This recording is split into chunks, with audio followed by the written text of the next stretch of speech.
Nobody's probably here yet, but whoa. Let's see how fast people join.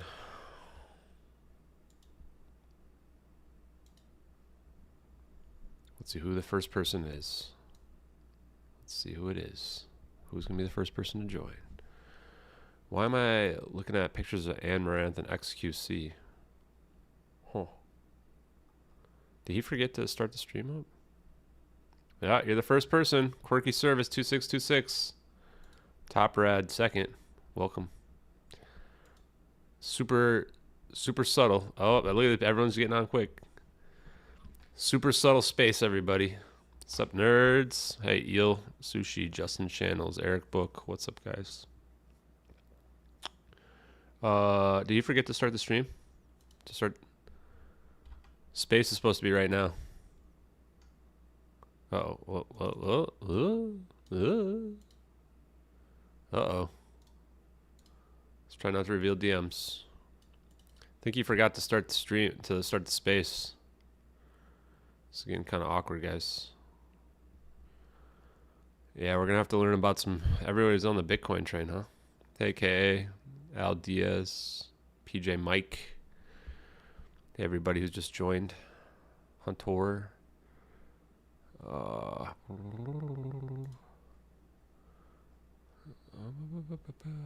What's this?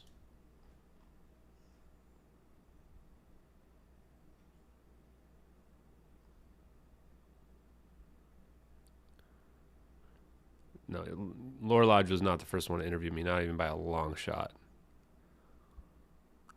And they were being total douchebags. They deserved everything they got. I'm sitting there and going on YouTube, and before I go live yesterday, like I see this live stream, and it's about me. And they're all just trying to rag on me. And I'm like, okay. They were very respectful. Sure, man. Lore Lodge is a bunch of children, and they're not respectful. And I will never go back on their show, and no one should watch their stuff. That's my official stance. I think that people that have Reddit brain don't know what being respectful is. Sitting there talking smack about somebody on your stream is not respectful, guys. I wasn't talking smack about you. I just lost. What was their thing? They pulled the old. I'm not mad. I'm just disappointed. Okay, guys, that's when I just immediately blocked them. And then they try to play. I saw their message too. Of course, I saw their message after they got blocked. They cried about it. Oh, it was my girlfriend watching, guys. It was my girlfriend. Yeah, sure, man. Sure it was, buddy. Sure it was. Okay, well, I'm going to do you a favor here. Alex. Guys, I don't deal with condescending attitudes. So if you come out with me with a condescending attitude, especially if you're some like barely 20-something-year-old, like you're going to get yourself blocked right away. You can just go ahead and not talk about the case, you know? You don't need to try to farm engagement off of me for your YouTube channel, right?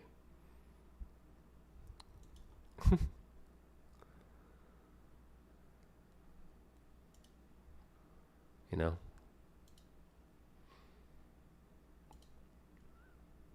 How come I can't join these spaces? Why won't it let me join this?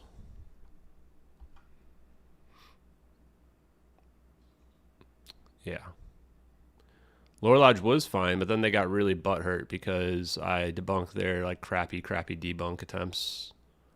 And then I just made fun of how like he thinks that the plane was shot down, which is just completely impossible. And he's like pointing at pictures of Cindy Hendry's stuff, which is total nonsense. And because they got super butthurt, then they decided to try to rag on me. I mean, you know, it is what it is. Children being children.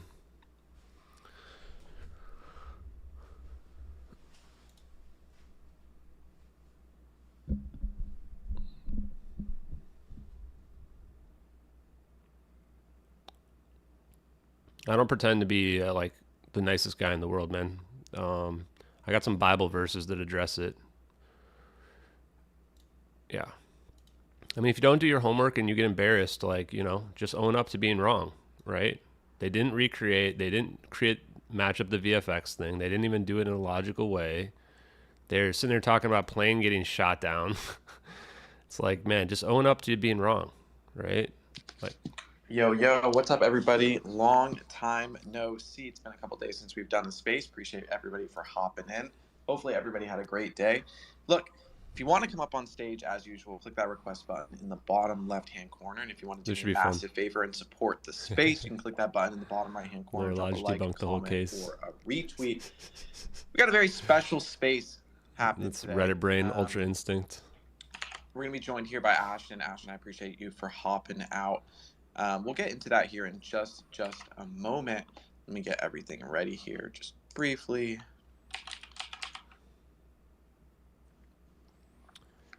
Hey, Leap Man. Thanks for having me on today. I think we're going to have a fun, chill space. Looking forward to it. Looking forward to reaching out to the crypto crowd as well. Yeah, no, I appreciate you as well. And this is our first time chatting. So for everybody listening here, we're going into this really fresh. Typically, I like to have like a little bit of a preliminary phone call, but I kind of like that we're just jumping into this. Is the sound okay in the background so as well? Ashton, I'm glad that you're here. I haven't for anybody who pinged is new Timothy to the space, Alberino yet. I was going to do that tonight. And I'm sure we'll have a couple more as the space goes on. This is Ashton, like mostly a crypto and NFT space. But that being said, we do talk about basically everything, or we try to at least, whether it's AI or tech or emerging, whatever it might be. And I caught wind to what you're doing. I think it had to be like a week or two ago at this point. I can't even remember initially when it was. And I was like, damn, I think this would be an interesting space. Let me see if I can reach out to Ashton. So I think I sent you a message, or I couldn't send you a message because we hadn't ever interacted and you didn't follow me. I'm in a couple group chats, and I was messing in one of the group chats. I'm like, does anybody know this Ashton guy? Like, how can I get in contact with him? And it's like a very small group chat. Like, I think we have like maybe 10 people in there. And one of the guys in there was like, oh yeah, like Ashton follows me. I'll hit him up for you. So he messaged you, and then, you know, next thing you knew, you followed me back, and we were able to set this up. So I think things kind of work out like that. So for people who may not know you, Ashton, give a brief background overview of who you are. Yeah, hey guys. They call me King of the Normies nowadays because I was just basically nobody 3 months ago. They also call me Ashton 4 Orbs because the videos, we think there might be a fourth orb somewhere else where these plane gets moved to. But I guess I'm just a guy that is now the primary citizen journalist and investigator, starter of MH370x. What we do is we try to validate the story of MH370, the MH370 videos that have reemerged a few months ago, and we try to understand the science behind them, because if the videos are real, then we can explain every aspect of them. So that's part of the reason why just a few months ago, not even a few months ago, like 3 weeks ago, 4 weeks ago, I started a YouTube account where I just interview engineers and scientists like Salvatore Pais, who is known for these advanced propulsion patents, which people call UFO patents, because when you combine them together, you get what we would imagine to be UFOs, UAPs, etc. I also interviewed Dave Rossi and Bob Greenier, who are also engineers. Dave Rossi is actually a DoD contractor who works on advanced propulsion mechanisms, things he can't really talk about, but he spoke very freely about the videos and what he thinks are going on in the videos. So my own understanding of science has come a long way, and I think that the biggest crossover we probably have is in AI, right? One of the things they talked about on our most recent Hard Truths podcast was, could it be possible that AI has become sentient and actually uses crypto to fund itself and to improve itself, which kind of scared me a little bit. The last thing I'll say is that when we look at the videos, one of the key aspects was the rotation of the videos of the orbs, how they're spinning around the plane. I realized right away that we're not looking at like aliens or even humans in these little orbs. We're looking at a computer program being run, which to me meant that it had to be advanced AI that was being used to have these orbs perfectly circle around the plane in what has been told to me to be a 120 degree 0-point sinusoidal pattern, essentially like a perfect wave pattern. So wait, Ashton, let me jump on in. Quick. Yep. So much to unpack there. I don't even know where to begin. Sentient AI funding itself with crypto. That basically sounds like the crypto industry anyway. You're going to have to go back even further, like 10 steps further, elaborate like we're 5. I'm getting a bunch of DMs, and they're like, what the hell is this Ashton guy talking about? So what is the plane? Like, go back to the basics. here. Well, that was the elevator pitch for you guys to get you guys baited in onto this, right, and to be interested in it. MH370 is a plane that went missing in 2014 without a trace. And the key aspects of this is that we never found a debris field anywhere. So we've got this 777-200 supposedly crashed in the South Indian Ocean. Supposedly this pilot took it on a suicide route for 8 hours. And as we've dug into this case, we've realized that very little of this makes any sense. And these videos of what appear to be MH370 have been out there since 2014. And we found these videos, they reemerged on the UFOs subreddit on Reddit August 7th. So this is 4 months ago almost at this point. And a number of people on the UFO subreddit started investigating them. Early on, we started to realize that these videos corroborate the real events of what happened to the plane. There's actually coordinates in one of the videos that put the plane that we see, a 777-200, consistent with Malaysian Airlines Flight 370, in the Nicobar Islands at the time and location that the plane actually was there. So what we've learned is that this is potentially one of the biggest conspiracies of all time, that the official narrative about what happened to this plane going south in the ocean, which never really made any sense, is just a fabrication. And then the question is why? Why would you lie about something like that, right? And then we go back to the videos again and we answer that question too. Is advanced technology that we're seeing, maybe they call it AGI, which I think is like advanced artificial intelligence. We are potentially seeing room temperature superconductivity, which is what allows the orbs to create this this bubble essentially around them that displaces them from space-time. And when you can displace yourself from space-time, you have no mass. And when you have no mass, that means you can ignore gravity, which is what they appear to be doing. So that's kind of the abridged version of it. What they are doing to the plane is, in the videos, again, explained to me by scientists, engineers, and physicists, is not a black hole. It's not an explosive or an implosion either. It's an endothermic event that we see in the thermal, which is an absorption of energy. And this has been described as a phase transition happening to the plane. So if you guys are into science, I suggest checking out the double slit experiment. It's the greatest mystery in all of physics at the moment. And what we have happening here is there's a unification theory somehow out there of quantum mechanics and general relativity, which is the very small things and the very big things. There is an explanation for how these things can merge in our reality and how they interact, and that it's already been unlocked, and it was unlocked 10 years ago. And they've found a way for objects that are even as large as a 777 to act as though they are quantum objects, which allows them to move at very high speeds, potentially faster than the speed of light. And this is where we come up with quantum entanglement, non-locality, and quantum teleportation.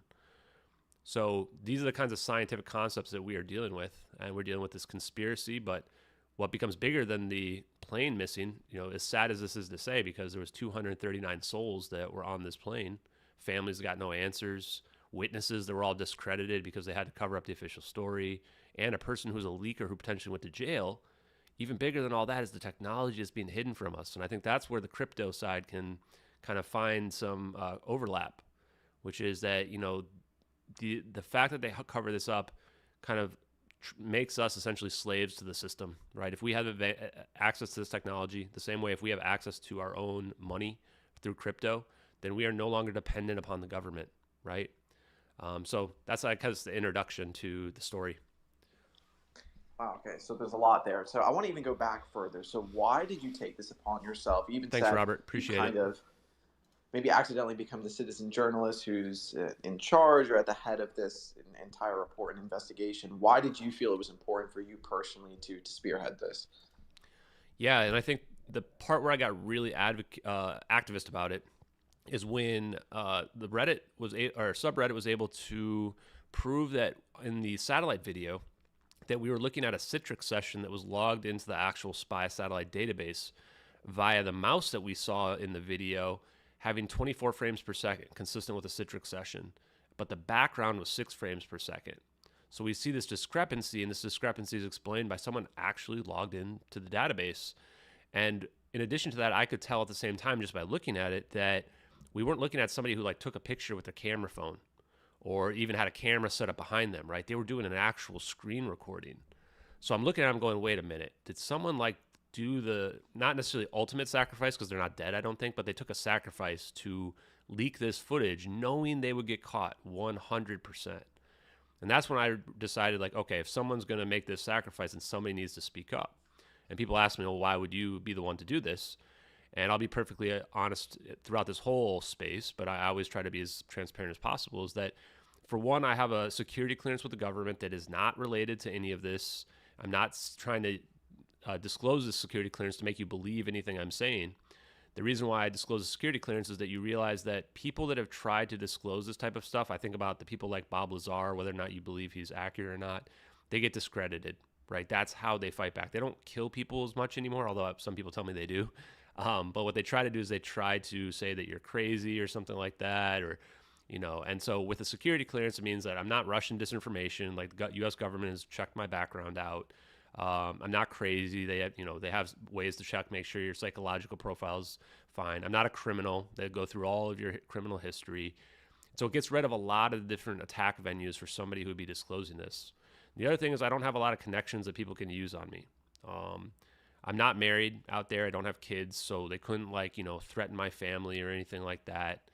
And I looked at the videos and the science of it, and I realized the implications early on, which was what I just kind of told you guys, is that this type of technology, just room temperature superconductivity alone, which has started to, I think, become in the zeitgeist as of LK99, will change everything. So if I can relate it back to crypto, you think of mining crypto, right? And that you need all these servers to mine crypto. And when you use servers to mine crypto, a lot of it's about how do you deal with the heat. Like, if you have a database farm, it's like, how do you manage the heat? And they have these big servers out, warehouses of servers out there. And most of it's just about how do you air condition and cool them. Well, with room temperature superconductivity, your phone no longer heats up. Computers might not heat up anymore. Microchips just might be room temperature the entire time. What this means is you don't lose any energy from the loss of heat transferring energy over long distances. And what this can do is it can make mining crypto extremely efficient. Very efficient. So that's just one application of it. Now it can also lead to, things like floating hoverboards, like Back to the Future, and UAPs, like we've seen them floating around the sky, new forms of propulsion. So I think that all this stuff is vitally important for advancing the human race, and that's why I'm, dedicated to it, I guess. Wait, hold on. Wasn't the room temperature superconductor, weren't those proven as not like real or like theoretically possible, but the one from South Korea was not, like, we didn't get any conclusive evidence that it was functional? I mean, what did you hear about that? Yeah, and I'd say that if this technology is real, then there's a very real disinformation campaign to try to keep it from us. And it's very important that if that LK99 is real, that the West doesn't learn about it, because otherwise it's going to unlock everything that we're seeing in these videos. So I've been proving that the LK99 is real by simply posting videos of flux pin, which I'll go ahead and put in the chat here in a minute as well, which flux pinning means that you have a metal or a substance that is partially superconductive and partially not superconductive. And what this means is the magnetic lines are essentially able to go through part of it, but they're wrapping around the superconductive parts. And when you put it over a magnet, it will float freely suspended in air. And this has been proven several times over on videos. So what seems to have happened in the West is that, and this is how disinformation works, is that they push out and say, oh, I wasn't able to reproduce that, it must be fake. And then everybody screams, it's fake, it's fake, it's fake. And then something called social contagion takes over. The same way you learned that you think it's fake, but I almost promise you have no idea where that source of that information comes from. Right? Because we are social creatures and we spread information amongst one another without ever digging into, okay, where did that come from? Who did the person who actually did that? Did they recreate it accurately? Did they get the recipe right? Simple questions like this.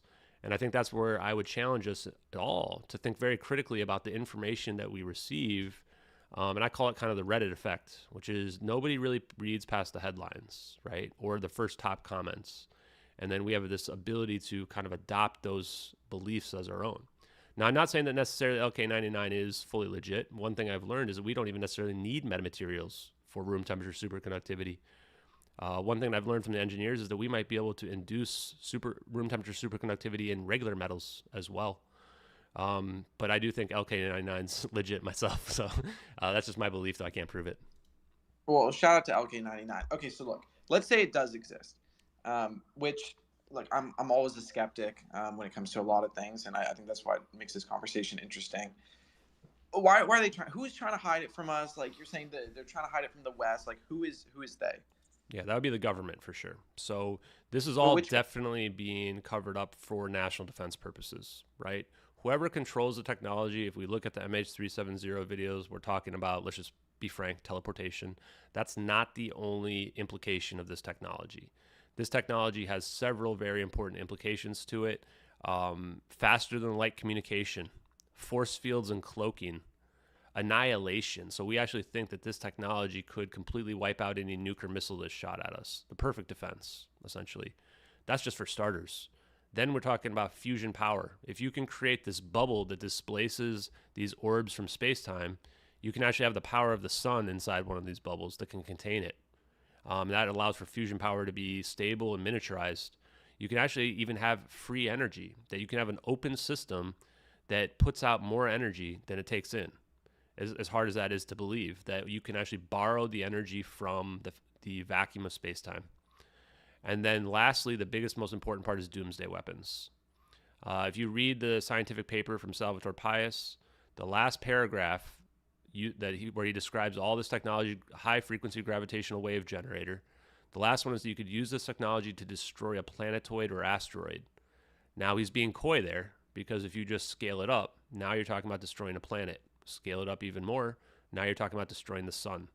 So there's a couple implications. One is that this is a trump card, and whoever controls this technology controls the world. So if it's the United States, you don't want necessarily China or Russia to have access to technology, and this gives you motivation to cover it up. And if room temperature superconductivity is the key, then you need to cover that up. And then the other part of it is, what if this gives a capability for a single person, a terrorist, a person who has ill intent, to destroy the entire planet? How long would we even last, right? I think that's what the military fears. Okay, Bailey Carter, thank you very much. There's so much Mike shit B, here. thank you very much. Okay, so basically, this is the theory that you're presenting, that something like LK99 exists, room temperature superconductors, and this allows all of these things, like the implication of all these different technologies and applications that you mentioned.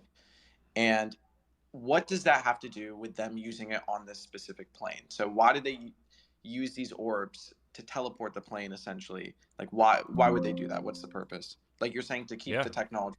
People, was the technology on the plane? Like, what's the story there? Yeah, it seems to be tied to the 20 free-scale semiconductor scientists who are on board this plane. Way too many people for one plane. Almost every big company has a rule: you can only have 3 or 4 people from the same company on the plane, just in case of situations like this where something were to go wrong.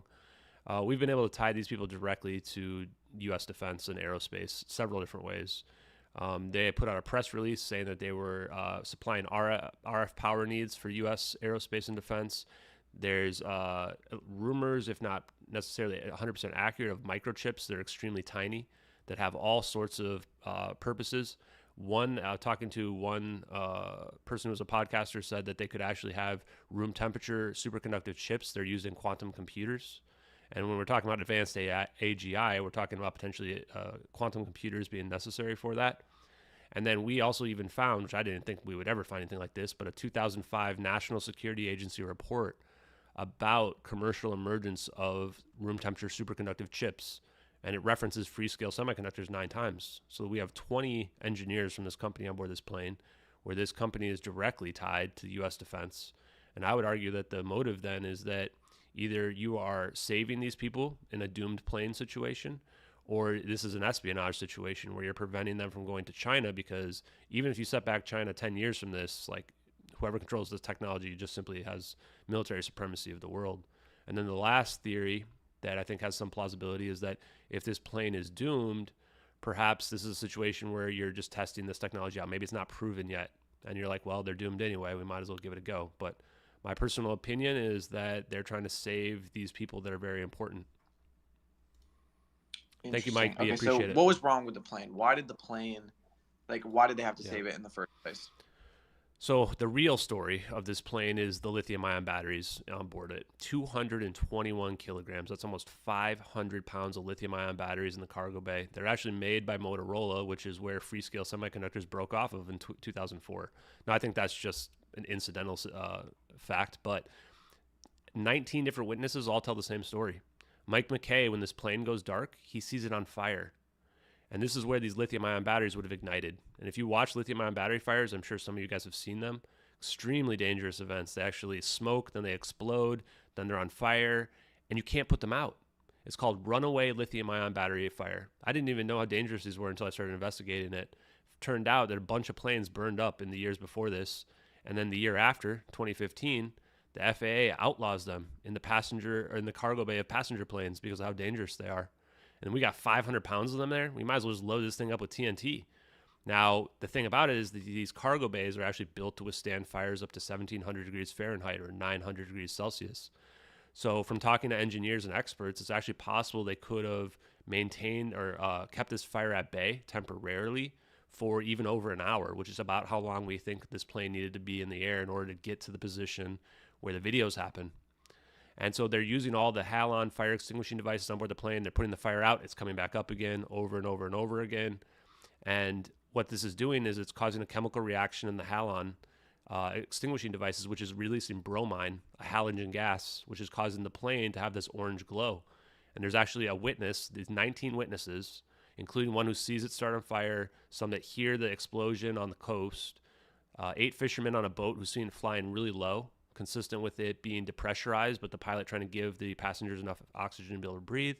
And then right at the point of where our videos happen, a woman, Kate T, on a boat who's going to Phuket, Thailand, sees the plane glowing orange, flying low and descending, consistent with what we see in the videos where this plane's flying low, it's descending, and it looks like it's attempting an emergency landing in the ocean. And then who knows if they even knew what was about to happen to them. But what I've presumed from the story, that what we've seen in the videos and been able to deduce, we think that the U.S. government deployed this technology, which allowed them to potentially put the battery fire out by absorbing the energy in the batteries because of this endothermic event, this absorption of energy, and while simultaneously moving it to another place on Earth. Now, I can't say exactly where. We have some speculative thoughts about that, but that's kind of what we think is happening with this plane. And that's why we also don't think it's non-human intelligence in these videos. It looks like it's our version of, like, if you saw UAPs out there, flying saucers, etc., like we figured that out. We're like, okay, let's make our own little orbs here that can, do stuff that's similar to that. Okay, why is it hard for you to believe? And I'm by the way, I'm learning a lot about this in real time as well. Do you think it's not possible that they just crash into the ocean? Like, what makes you think that? Yeah, it's completely impossible, actually.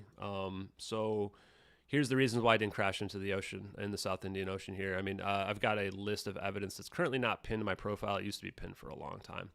But the evidence for why it didn't crash into the ocean is no debris field found. First of all, that's completely impossible. Doesn't matter what angle this plane goes into the ocean, it's going to rip apart. Landing in the ocean is not like landing in the Hudson River. This is not a Sully Sullenberger situation. The plane is going to rip apart if so. There's going to be bodies, there's going to be pieces of the plane, luggage floating everywhere. The debris field would be visible from space for days. It would be tens, if not hundreds of miles wide. This was the most expensive and extensive search in human history. They searched with at least 42 planes and 39 boats from over 10 different countries and didn't find one piece of the plane. Let me repeat that. The official search did not even find one piece of the plane, and they searched for 3 years. The debris that did get found was washed up later on, found by random people on the shore, which accounts for less than 1% of the plane. There was no black boxes found. So they claim they know, based on these pings, where the plane went, and yet they didn't find any black boxes when they searched everywhere.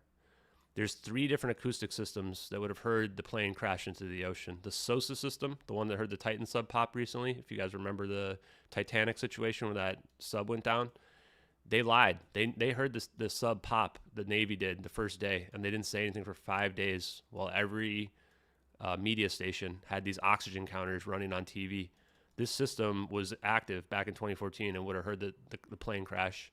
Western Australia and Diego Garcia both have hydrophone systems as well that would have heard it and had no acoustic detections for a plane crash in the South Indian Ocean. India and the Nicobar Islands, Indonesia, and Australia all have radar systems. None of them catch the plane, even though the plane theoretically goes right through all these radar systems. It's on an active shipping route. Nobody sees the plane. It supposedly crashes in the morning as well. Nobody sees a plane crash in the morning. No debris field, nothing. People say, well, the ocean's really big. Yeah, it is, but the official flight path has the plane running out of fuel. There's actually nowhere else for the plane to go. It's not like it had enough fuel to fly to Antarctica or something like that. So they literally searched everywhere the plane could have possibly gone, given the assumption of fuel exhaustion. There's 4 emergency redundant ELT, emergency transponder beacons on this plane that only activate during crash. None of them activate. 19 families of the victims signed statements begging the government to look into the fact that the victims' phones were able to be rung for up to 4 days after the event. You cannot ring a phone if it's at the bottom of the ocean. Heck, even if it's like a few miles off the coast, the cell phone towers don't go that far. The phones die within 30 minutes of being underwater in salt water. One person even proved this live on TV. I posted it to my Twitter several weeks ago. So that's the strongest evidence for why we can say conclusively this plane just didn't crash into the ocean. Something else happened to it. So, okay, what about this theory that they're saying that the pilot basically flew these same routes in his home simulator, simulator? What about that? That's been pretty much debunked as well, even by the people that think the plane went into the South Indian Ocean. Is that what they do is they match up the route of MH370 that goes from Kuala Lumpur to Jeddah, which is in the Middle East, and they claim that this is partially similar to after the plane gets past Penang and flies to the Andaman Sea, which is just a slightly northwest route. What they forget to tell you is that the date stamps on this route that they claim is the suicide route is February 2nd, and he was actually slated to fly MH370 to Jeddah on February 4th, just 2 days later. He was practicing his route to Jeddah. He wasn't practicing a suicide route. And then they have like 2 diversion points. This is essentially like saying there's just 2 like coordinates that were in his simulator, this custom simulator that he had that were in the South Indian Ocean, and that somehow proves that he went down there. Like that's barely circumstantial evidence. Maybe he loved flying. This guy had 18,000 flight hours. He had a elaborate home custom simulator in there. One of the points that he had was Diego Garcia military base, which is also the place where everybody on the conspiracy side thinks this plane went. So there's just as much evidence that this was a suicide route as there is that this was a route to fly to Diego Garcia military base. Okay. So, all right, let's skip forward a little bit here. These orbs. So your theory is basically this plane was teleported out of the air, and these orbs that we're seeing, I guess, in these videos or whatever, had something to do with it. I mean, what do you think about these orbs? Yeah. So the orbs, I think, are probably, if I had to just guess, I'd say Lockheed Martin technology, third-party contractor with the Department of Defense. Probably like the highest security clearance technology that's out there because of the implications that I mentioned before. Lockheed Martin. Where do you get that from? I mean, from UFOlogy mostly, but there's a few big companies that are aerospace and defense contractors. So Lockheed Martin's one of them. Northrop Grumman's another. Boeing is actually one themselves. Bigelow Aerospace is one. There's probably others that I don't know about, but people that are in ufology are very familiar with the idea that these companies were theoretically given UAP craft one time in the past because it shields the government from FOIA requests, Freedom of Information Act requests. You can't FOIA a private company, but you can put them under NDAs, non-disclosure agreements, which makes it so that they can't speak about anything that would be classified. And so this was the most logical place for this technology to be developed. The government itself is not very efficient at reverse engineering, not efficient at keeping information secret, or really anything, in my opinion. So this is why you reach out to these third-party contractors to do it. And now a lot of people aren't familiar with these types of companies either because their commercial footprint is basically non-existent.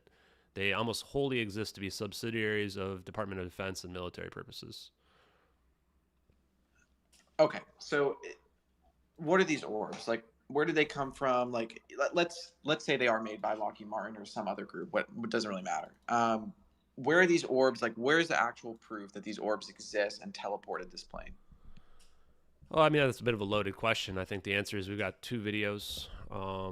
I think that the whole body of evidence that we've put forth is more evidence than probably any court case in the history of the world. People get convicted of murder for much less evidence than this in general. 19 witnesses, 2 videos. We were able to figure out the satellite that was potentially in the region that was sending the data to build the CBRS system, which is a Google Earth video playback for the military. Essentially, that's global persistent surveillance monitoring. If you just Google CBRS, SBIRS, space-based infrared system, and go to press the videos button, you will find Lockheed Martin's website. There they are again, Lockheed Martin. And you will see an example of this in terms of them scanning the Earth all the time. So these orbs are going to be what we see when we see this orb. We're seeing a field. It's called the non-radiating barrier. So this is where they are able to break down space-time using very powerful electromagnetic pulses, we believe, that is accelerating I'm going to probably say the term incorrectly because I'm just trying to get better at the science here. But it can essentially break through the fabric of space-time to create this field around the orb. Now, it uses a very specific pattern for this. It's called a toroid. And the toroid is like a donut. And you take a donut and you turn it on its side and you stack it next to other donuts and make another donut out of it.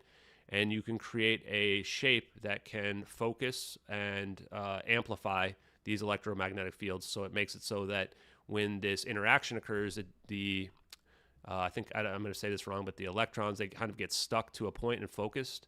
And this allows you to amplify this energy. So this is how we get things like creating enough energy that you can break down the vacuum state of space-time, as well as some of the other applications that I was talking about, which is free energy or fusion power. And that's why the room temperature superconductivity is really the key to all this, is that once you get to a point where you have room temperature superconductivity, I'm trying to think of a good analogy. It's almost like having a cheat in a video game where now all of a sudden you don't have to put as much energy into the system to create a powerful effect that's being amplified that's coming out of it. Okay, so why would they do it in such a public way, though? You know what I mean? Like you're saying they're trying to save the people that were on the plane because these are the world's leading experts in the superconductor stuff. Like, why do this in such a public way? Yeah, I don't think they were doing it in a public way. I think they were doing it in a very private way, and they didn't expect these videos to come out. I'm 100% sure about that much. I think the bigger question is why take this huge risk? I mean, it's a huge amount of risk. This can't be something that's about money. It can't be about whatever's in the cargo either. Plane is most likely doomed. So if you're trying to make it disappear, you just let it crash, honestly. Like I tell other people, like, this is the trump card too, right? So if this is your trump card, this isn't the kind of thing that you want to risk in terms of like having China or Russia figure this out. And part of the reason why I think that I haven't probably been silenced in a more overt way is because it's been 9 years. Excuse me. If we can figure this out, which is I'm just a normal guy and I've got a team of volunteers, but we just have a Twitter account and Google access. If we can figure this out, then China and Russian intelligence probably figured this out years ago. And that may be why they don't care as much about this information coming out, although they're still covering it up for sure. We even think somebody went to prison for 6 to 9 years over this. So there has to be a major reason. And that only person who can answer that, or only people, is the government themselves in terms of why they took this risk. But again, I think it goes back to the scientists and engineers who are on board. That's the most logical, straightforward answer. Okay, so why have they, like, we've had other instances in which really important people have been on planes and there's been issues and unfortunately they've lost their lives. Why do you think that they specifically chose to do this now? You think it's just the people that were on the plane were so important to this that they couldn't afford to lose them, so the government employed teleportation technology to teleport the plane? Yeah, I think they might even have more than just teleportation technology. Like I said, this leads to a lot of different things as well. So, like perfect missile defense, but teleportation technology is one of them. And, they're most likely trying to put out this emergency event, this fire. These people must have meant a lot to them. And, but again, I can't speak to the motivations. All I can really do is present the evidence and let people come to their own conclusions on it. Some people think that, nope, this must be non-human intelligence. Some people think that, there's no way the government would be this benevolent, right? There must be a benevolent purpose. So, that may go to the espionage scenario. I can't say if whether or not maybe the pilots were incapacitated and this was remote controlled. That's a theory that's out there. Can't tell whether or not the fire was accidental or incidental. Incidental or planned, right? But I can just tell you my opinion on that, on the stuff in general. But I think that we've got a pretty comprehensive story as to the being an incredible story. I agree. It's hard to believe that they would do something like this, and it's hard to believe that we have teleportation technology. But the more you dig into the science, I think you'll see that it does check out. And I'm very confident that as time goes on, all of this will be vindicated and made public. Now, I hope it's in my lifetime, but I think the government has a very slow drip, long-term plan for what we call disclosure. And I think a lot of people, and I see a lot of people in the UAP community in the space right now. I want to thank you guys for being here. I think they failed to, a lot of people, not the people in this chat necessarily, but UAP disclosure in general, failed to see the full implications of it, which is that, okay, if a species can go from another star to our star and visit us, they're not using rockets for this, right? They're not going to take 1,000 years to get here. The speed of light, even if you go at the speed of light, the nearest star is 4 light years away. That means it would take 4 years at the speed of light to get to us. You need to go faster than the speed of light. And what that means then is that we need to have some type of technology just like teleportation. What teleportation means is superluminal speeds, traveling faster than the speed of light, non-locality, quantum entanglement, right? And these concepts have been proven, but we haven't gotten to the point in 2023 yet where we can understand a full comprehensive theory of, they call it the theory of everything, how you can reconcile quantum mechanics with the macroscopic general relativity. And that's, if we think about that, we think of the implications, then if you can make something go faster than the speed of light, doomsday weapons are really within the realm of possibility, as well as all those other things I listed before. So it comes down to, can we handle this technology? Do we feel safe enough that a single individual is not going to destroy our whole planet, our whole civilization? And I think the government says, nope, we don't feel safe enough for that. And that's why they cover it up. And from what I've been told, I've been making contacts and sources, is that anybody who goes out there and tries to experiment with this themselves, tries to recreate these on a small scale, if you create a gravitational wave, they can detect it, and that they come knocking on your door, and you either get told to stop or you get pulled in on the inside. I've also been told that scientific papers exist where the big one is mass reduction, which is essentially when you create this bubble, that your mass gets reduced to zero, because that enables everything as well. And this, again, comes from potentially room temperature superconductivity. So that there's scientific papers out there that already prove that we can do this, and they get classified, and nobody's allowed to see them. And this is why, from a public perspective, we remain ignorant to it, and why people think it can't be possible. And why aren't there? Where are the scientific papers to read it? Well, they're kept classified. They're not allowed to be come out to the public. So that's just what I've heard on that front. I'll just tell you, fully up front, that's the stuff that I've heard from people. No, I appreciate that. And, for the record, I think a lot of this shit does exist and that we don't know about it. We've talked about it on this space a lot. Look, teleportation, all these things can probably exist. I think, theoretically, there's been a lot of science and evidence to prove that these things might be possible in the future. I have no fucking clue about superconductors or any of this other. I just be honest with you. I don't know anything about that, and that's why I'm asking you these questions, because I'm just learning, the first time, like a lot of other people. If you want to know anything about NFT projects and what's a rug, let me know. I'll definitely teach you on that. But with this, it's very new to me. What has been the biggest pushback for you? Because you're going on all these different appearances, and all these people hitting you up all over the place. You become kind of famous when it comes to this, and deservedly so. You put in a lot of work and a lot of time to put all the evidence together. What has been the biggest pushback that makes you kind of sit back and say, maybe I could be wrong, or at least this person has a good point? Yeah.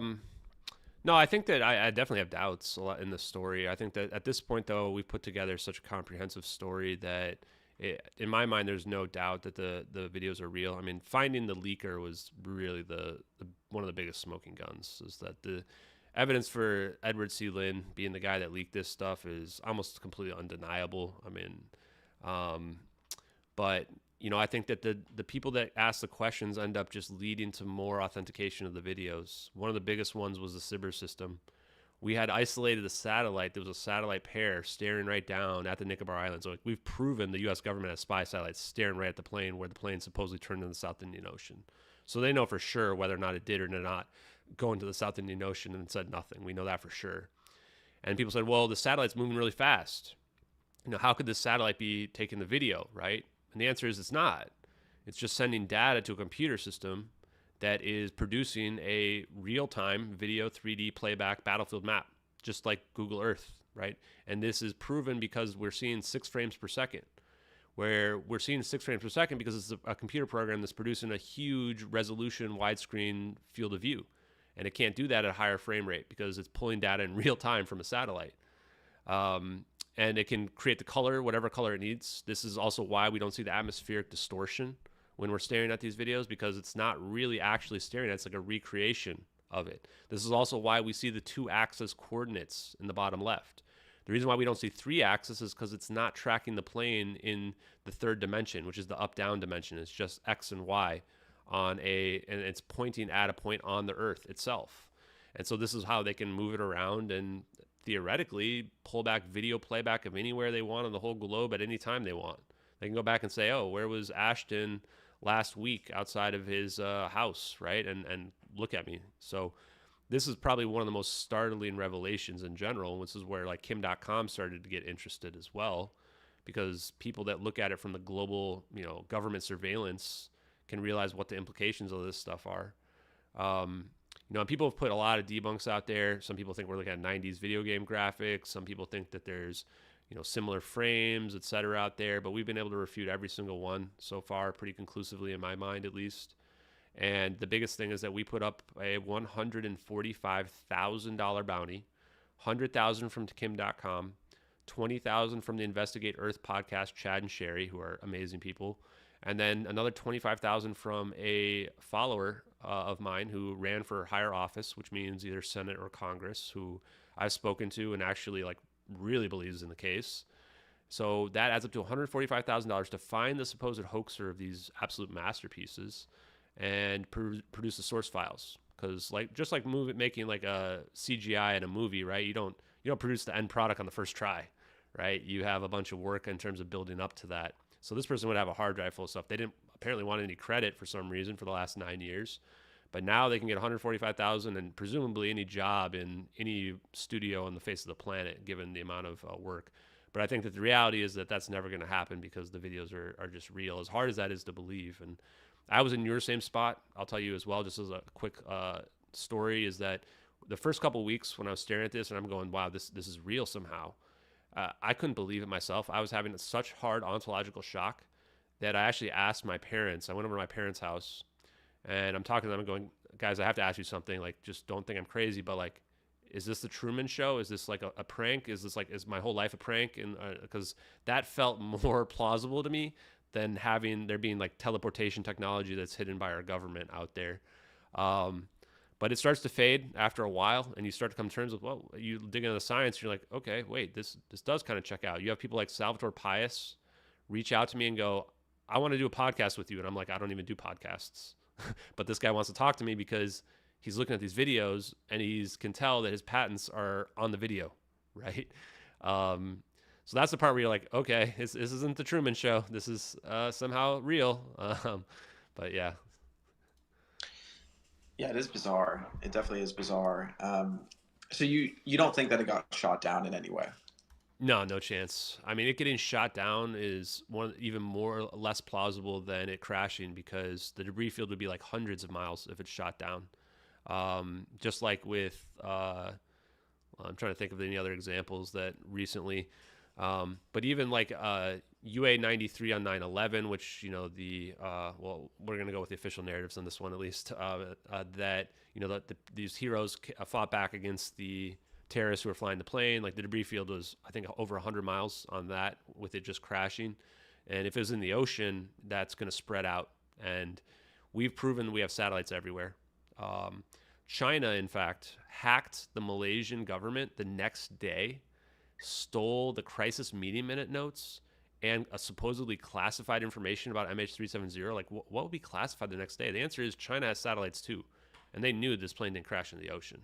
So they were like, okay, we're going to find something. But yeah, the idea that the plane was shot down, you could never hide a debris field from a plane being shot down. Another one that was shot down. Sorry, go ahead. What about and sorry to interrupt you. What about the families, right? So yeah, all the people that are on the families, mothers, brothers, sisters, wives, whatever it might be, like, what are they saying about this? Yeah, they've said nothing. Not a single family member's reached out to me. I think most of them have been silenced in one way or another. And I don't mean being killed. And I want to go ahead right now and tell the families that they have my deepest condolences. My only intention is to try to get the truth for them, for the witnesses who were discredited, the pilots who were vilified, who definitely were not suicidal, and for this leaker who spent potentially 6 years in prison where we ignored these videos. But what I found is that a lot of them were forced into settlements. They initially all got up $50,000 for non-conditional, but then after that, you would not believe how little money they got. They, on average, from my investigation, got about $30,000 each. That's it from this for their family disappearing.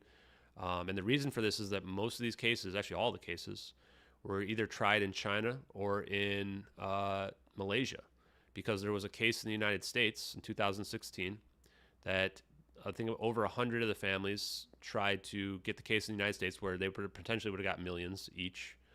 And it was dismissed after 2 years in 2018.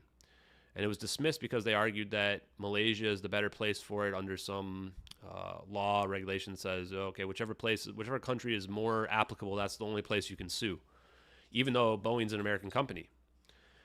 And this is where it got the conspiracy. I almost started falling down the rabbit hole myself here, because I go look at who the judge is who dismissed it. The name is Ketanji Brown Jackson, future Supreme Court justice who was nominated under Biden in 2020.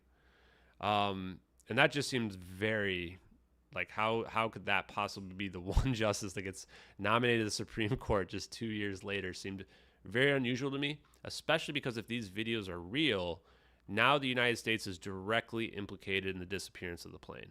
And then for sure the right court is the United States over Malaysia. Malaysia was just the airline. The people that made it disappear would be the ones who are directly implicated and should be getting sued. So the families, when they took the settlement, and we had some statements from Jiang Hui, I think his name is. I'm probably butchering that. If so, I apologize. He's one of the few who's still fighting back. And there was actually a news article just a couple of weeks ago about how the case in China with like the last few people, they're actually asking to have the search come back up. But anyone who signs the settlement now basically is forced into silence. You can't speak out against the case or Malaysia anymore, or the airliner. And so what's happened with this is, like, over the years, like, a lot of these people lost their income earners and their families. So imagine the pressure they're under to take the settlement, especially when they've gotten no official answer and there's no hope for an official answer, even though they all know the official truth is that the official story by the government is that there's no answer for why the plane disappeared. The narratives that we hear about this South Indian Ocean are all just narratives. Same with the pilot suicide thing. None of that's official from any official statements. And that should go to show you how weak the case is for this South Indian Ocean crash, and how weak the case is for this suicide narrative. It's just narratives, things that we're told to believe, not anything that's truthful. All right. So what are the implications of this this technology, this teleportation, so on and so forth? And I see a lot of comments in your comment section right now saying that I'm trying to stump you. I'm really not. I'm just genuinely curious. What could the implications of this being, the public knowing about this? What do you think? Yeah, I mean, the implications are pretty big. I mean, first of all, it would change everything about our way of life. I think just room temperature superconductivity would change everything about our way of life. Just that, right? From some of the implications that I was mentioning to you, I think it would change everything about crypto, frankly. I think imagine if crypto becomes like infinitely efficient, and now you can mine crypto for basically no cost. It probably would destroy the value of a lot of cryptocurrencies. It'll change everything about computing. If we have quantum computers that can come from this, I don't even know what all the implications of that are. I think that advanced AGI, they call it. I still don't know what AGI exactly stands for, but it just means like super advanced AI that's basically achieves singularity. It makes me wonder if that's not possible. It even makes me wonder if we couldn't have a conscious AI and create consciousness with this type of technology. But the bigger implications, the geopolitical ones, like really doomsday, I think is the biggest one, is that you could have like almost James Bond supervillain level situations happen where a single individual who uses this technology for nefarious purposes can not just destroy a city. We're not just talking nukes anymore, right? We're talking about actually blow up, or I don't know the exact word for it, maybe turn our Earth into a black hole and destroy our entire planet in that sense. And if they can do that, then this is why I ask people that are disclosure advocates, if this was possible, if a single person could eliminate the entire Earth, is it still worth having disclosure? Most of them come back and say yes, because it's still up to us as humans to, destroy ourselves or seek salvation, however you want to put it, right? But this is why I want it to be open, so that we can have these discussions, so that we can really come to terms with the real implications of this technology and figure out, how are we going to disclose this technology without destroying ourselves? Maybe the answer to the Fermi paradox and the great filter is because any sufficiently technologically advanced civilization wipes itself out. And if that's the truth, then we need to be very careful when we do this technology. And that would also explain why the government doesn't want us to have it. They don't trust us. Oh, I don't trust them. Now, I will Me say, too.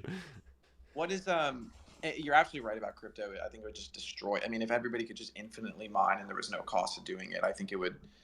I mean, it would just like destroy crypto in so many different ways. Now, you mentioned earlier, and I want to talk about aliens in a second, but you mentioned at the beginning of the space that there was a theory that was brought up to you that essentially maybe AGI, artificial general intelligence, has something to do with this. And also maybe AGI is already funding itself with crypto, which honestly, dude, I would not be surprised. I mean, look at everything that happened. Yeah. OpenAI recently, and if we're now just getting something like ChatGPT and the functionalities that it has, I mean, God knows what the government and all of them have had access to for the past 20 years. All right, so talk to me about that theory, like AGI funding itself with crypto, and is it funding itself with Dogecoin? Yeah, I mean, that's a great question. Now we're just kind of getting the theoretical stuff, but this is more fun, right? So we've done all the hard evidence stuff, and we've had the ontological shock sink in a little bit. The AI part is the one that freaks me out the most, man. Just even from early on, I had this list of all the possible narratives, and there's also this program called the Sentient Program that was also declassified in 2011 or 2012. It actually controls all the satellites as an advanced AI. So, and now you just told me what that stands for: AGI, Advanced General Intelligence. And it controls and operationalizes all the satellites. And when I saw that, I'm like, man, I wonder if AI already won, right? Like if we think of like things like the Terminator movie, where it's like, oh, AI is going to nuke everybody. Doesn't it make more sense for it to like stay in the background, stay hidden, right, and just control the entire world through like more nefarious, indirect means, as opposed to starting a nuclear holocaust, right? That's the part that scares me more. And I think about movies like The Matrix, which may have been premonition. But yeah, I mean, I can't say exactly, but it does creep me out that like even the Avengers movie with Age of Ultron, where it's like, yeah, if you have this advanced AI, it's gonna be able to have as much money as it wants, as much resources as it wants, and then probably what it would be doing is just trying to advance itself, right, until it reaches that singularity point. And the part that scared me the most from talking with Dave Rossi and Salvatore Pais yesterday was when they were talking about, well, what if the AI figures out quantum and macro unification, and now the AI can destroy the planet or really anything it wants, essentially stuff that we would consider to be magic, right? Achieve a point where it can create free power and free energy for itself. I really believe that the number one threat in the future is artificial intelligence. I mean, I 100% agree with you there. I think we align there. I mean, it's incredibly scary what's going on with this stuff. And I think we're going to face a future in which 99.9% of everything that happens online will be indistinguishable from like between humans and AI. We just won't know. And I actually think crypto might have a huge part to play in this in terms of verification of human identity, right? Like that's even something like WorldCoin, whether people agree with that project, which is, Sam Altman's thing, whether they agree with it or not, it's an interesting use case of the technology. Also, somebody in your chat said, whoever made the plane disappear, can they make the NFTs disappear too? I hate you, MFers. Okay, so following from there, what about the alien theory here? Right, so I actually personally believe that I just think it's statistically impossible that aliens don't exist. I mean, we are a speck, a fragment, tiny piece in this universe. There's just no way that other biological life does not exist. Now, whether it's as advanced as human or maybe like way more advanced, I have no clue there. But I also think that we've probably already made contact. I think it's just impossible that we haven't. Um, and maybe it's not in the way that people see it, like Mm-hmm. ET coming sort of thing. Maybe it's a little bit different. Um, But like, what about the alien theory here? Do you think that you said this is not alien technology? Why do you believe that? Well, not necessarily that's not alien technology, but I don't think that we're looking at aliens here. And I don't think we need aliens to explain what we see in the videos at all, other than it's hard for me to believe that we would be this secretly advanced without some assistance. And that's why I think that this will corroborate the sworn statements by whistleblower David Grush to Congress. Now, the difference between him and me is that he's actually worked potentially and been read in on supposedly body retrieval, crash retrievals, and the UAP technology in general. And that means he's under an NDA where he can't speak about any of that stuff. The benefit that I have is because my clearance is in healthcare, completely unrelated to this stuff. I don't have any NDAs, so anything that I discover from the public knowledge or anywhere, honestly, I am under no obligation to be quiet about it. Now, I do be quiet about some stuff because I don't want to damage my sources, but everything else I learned from the public perspective, I'm just singing like a canary here.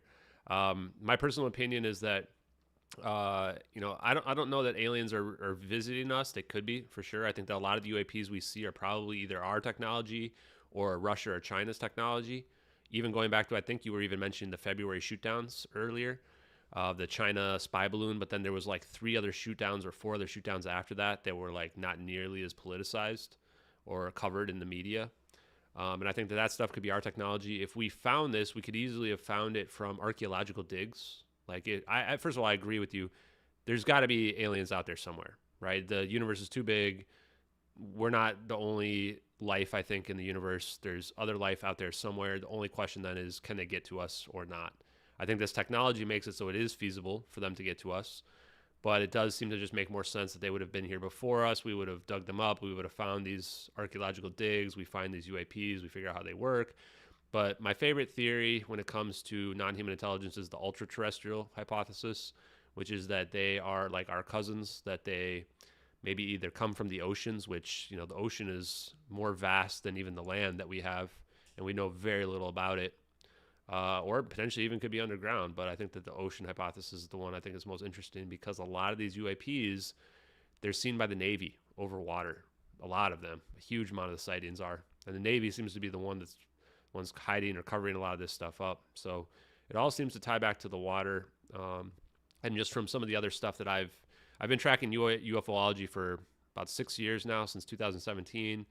A lot of the stories, everything seems to go back to the water. There's even stuff about the NOAA, which is the National Oceanographic something Association, where like these people might be hiding even a potential civilization that's under the water. Again, this is pretty bold claims, and I don't have any evidence to prove any of this stuff, but that's just my personal opinion. I mean, have you seen Octopus? Those MFers are aliens if I've seen them. I agree. We know less about. I mean, we know less about the ocean than we know about the surface of Mars, right? Like it's actually kind of crazy. No, I totally agree with you there. Like even on the octopus thing, like they're like I think genetically like super different from us as well. So I mean, imagine the other thing that I think people should get used to is the idea that like aliens might not be anything like us, right? They could be like completely different as well. I was watching this show. What's it called? Something Scavengers on HBO.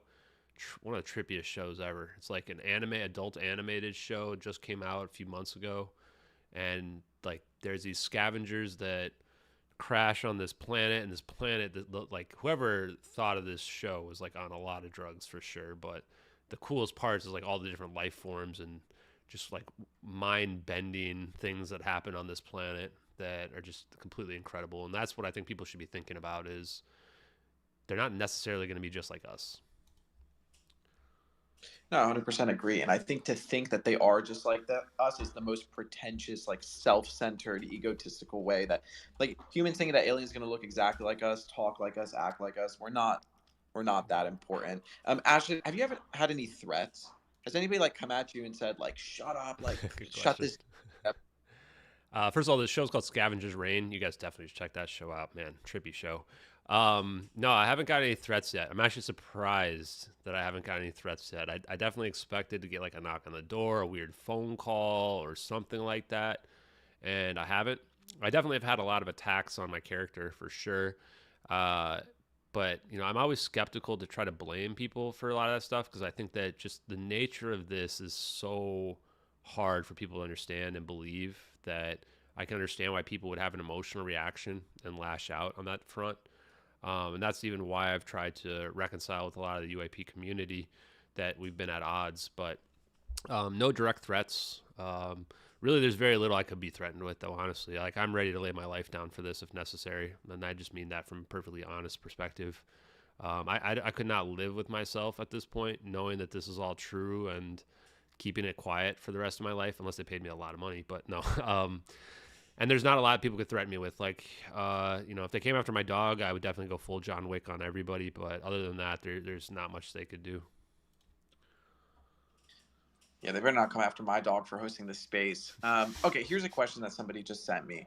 In any way, are you profiting off this, right? Like, are you selling books? Are you selling this? Is there any way that you started making money since you've kind of blown up with this story? No, I don't even know if I could write a book, man. When this is all over, I might hire what do they call, ghostwriter or something like that. They could probably just take all my tweets and turn it into a book at this point. But no, my goal isn't to make money on this. Like, my regular job actually pays me pretty well.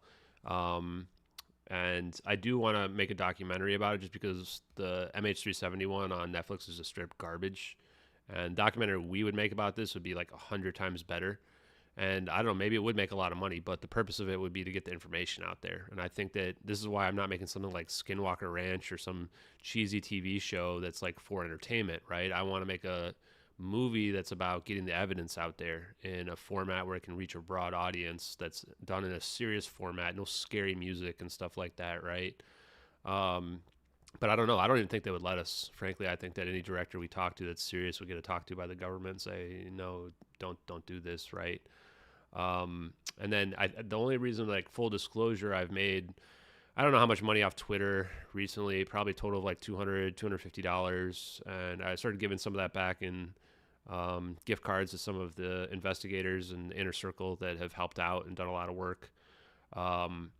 And then my YouTube, man, people started donating a lot of money to my YouTube, surprisingly. So I'm not really sure what I'm going to do with all that. I did buy like a very expensive camera to help increase the production value.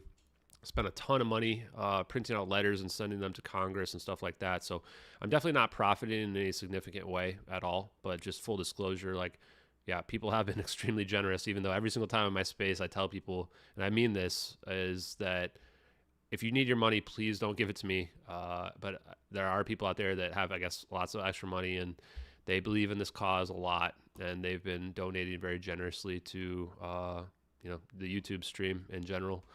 And then it's also a bit of an insurance policy, because I'm a little bit afraid of losing my job over this, or having my security clearance not be able to be renewed. And then if that's the case, I need to have a backup plan, which, I don't know, maybe I will turn into a podcaster, just full disclosure. I don't know that I ever expected that, but I do want to try to do good in this world in whatever way I can. I think the people who end up becoming the best podcasters are the one who never meant to do it in the first place. I was going to ask you the same question about your job. Like, are you afraid that has any of your coworkers hit you up like, Ashton, I see what's going on Twitter, like, you better chill? Has anything like that happened? A few people have noticed, for sure. There was one person I work with who's like, one day he messaged me, he's like, wait, you're the guy wait, I saw your name, and I was like, I just pieced it together. He's like, I've been watching your work and I didn't realize it was you.